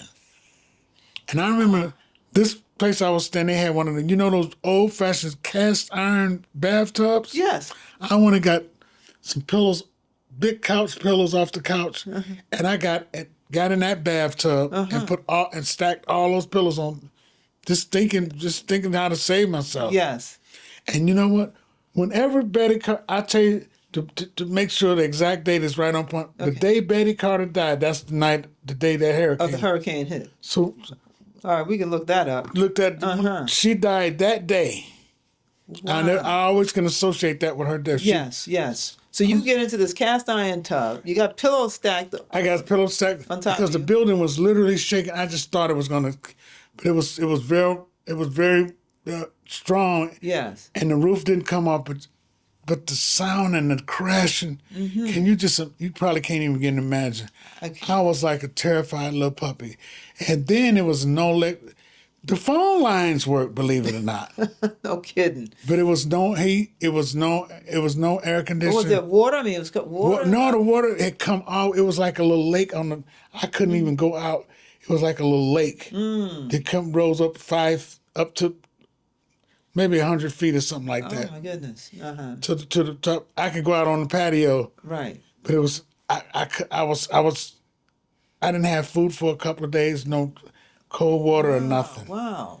And finally, when they cleared a lot of the water, my friend that came up, he said, "Johnny, you look like a little sick little puppy dog." We came. The one who told you you didn't have to worry about it? Yeah, the one that told me he didn't want. And then imagine not having no cold water, and the mosquitoes have no air conditioning. It was bliss, and that smell, all that residue and all that seaweeds and all, that smell was just pungent. Right. And them mosquitoes ate my ass up. Oh my God. So the lifeguards came and finally bought some water.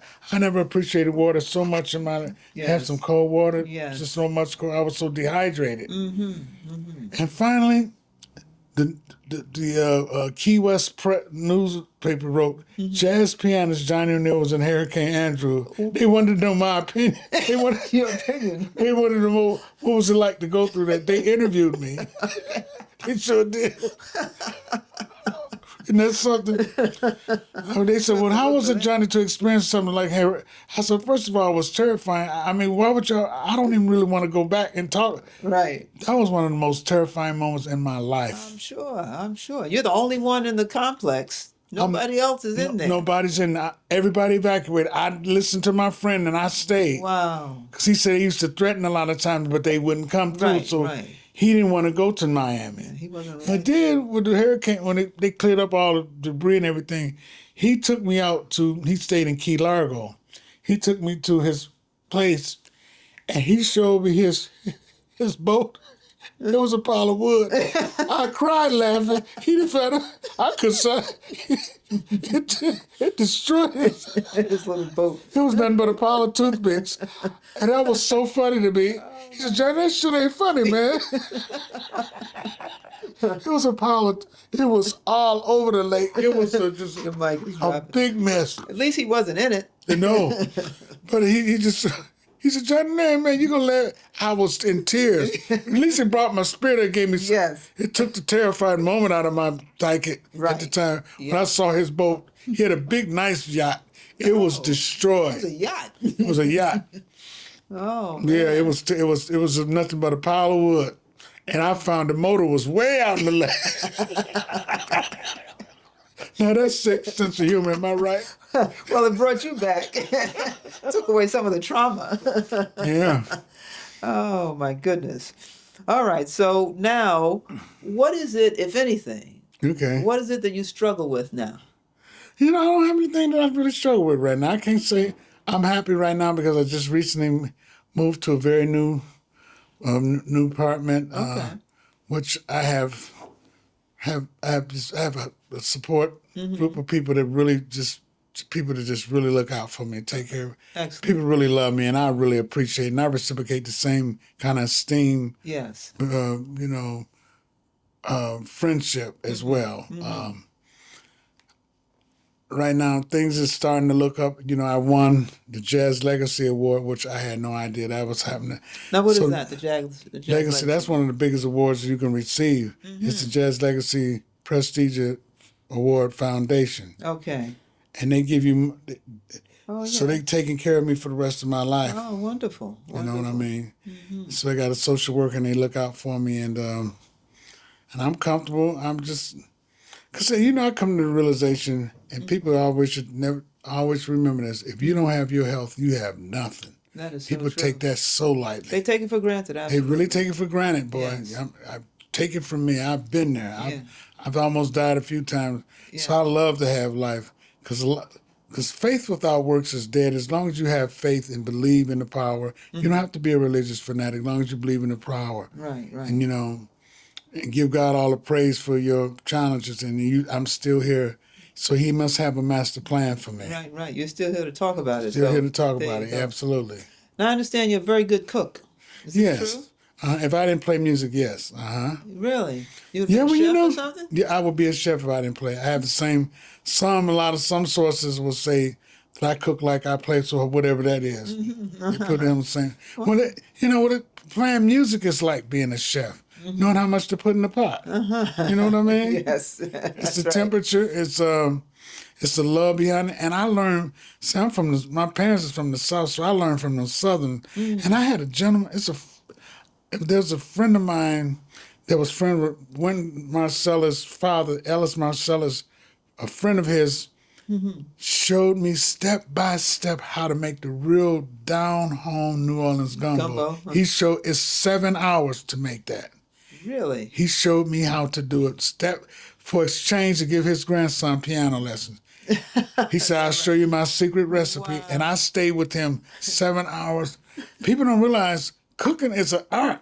It really is. Yeah. It's the temperature, knowing when to add ingredients is to learn the nucleus of how long vegetables should cook before it lose all its potency. I learned all that kind of stuff. And then when I was on the road playing a lot of these top 40 gigs, a lot of the chefs was so in awe with my plan. So they used to let me come back in the kitchen and watch them fix. So I was under the top chefs. I used to go, that's how they do this. So wait, so you're self-taught with cooking too? Self-taught with that too, yeah. I tell you, that is really Yeah, something. I really like doing it too. It's therapy for me. Is that right? Yeah. Well, you have a favorite meal? No. No? I like to bake too. Oh yeah. top Oh of yeah. that. Oh yeah. I'm a baker. That's interesting because some people they can Oh cook, yeah. but they Oh, don't like I to learned bake. how to bake from my grandmother down south. I learned how to bake. That's another art. The worst thing you could do in bacon is open up with something that's baking. That's a no. Is that right? Letting a little bit of heat escape, you can mess the bacon up. Ah. You got to hold that condense and hold that. Look at that little tip we just got. Yeah. Now, if you were given 3 wishes, what would they be? 3 wishes. That I can continue to live and preserve this American-only art form and continue to live a long life of playing music and making people happy around the world. Okay. Is that good? Those are the 3. Yeah. Okay. Now, is there a question that I haven't asked you yet that I should have asked you? I don't know because it's so, my mind is so, I don't even know what. I mean, I think you did well. I mean, I can't think of anything right at the moment. I think we covered a lot of pretty much. All right. Well, I have one last question. Okay. How would you like to be remembered? I would like to be remembered as an extension of the masters. It's like I would like to be a part of the root of the soul, but I like to be an extended branch of the masters. That makes sense. It makes perfect sense. Okay. Well, listen, thank you, Johnny. It has been wonderful. Well, it's been my pleasure as well. I have enjoyed so much. Excuse my seat. It's all right. It's so lovely to sit here and converse and consort with you in the polite emanation, and I love it. And may this day and the rest of your life be filled with music and being a top-notch lawyer. Wow. God bless you. Wow. Thank you, Johnny. Thank you. And listen, I want to thank you guys out there for watching and listening and experiencing what I have told you would experience, which is the genius of Johnny O'Neill. So thank you for watching. Remember to like and subscribe to the show. Take care.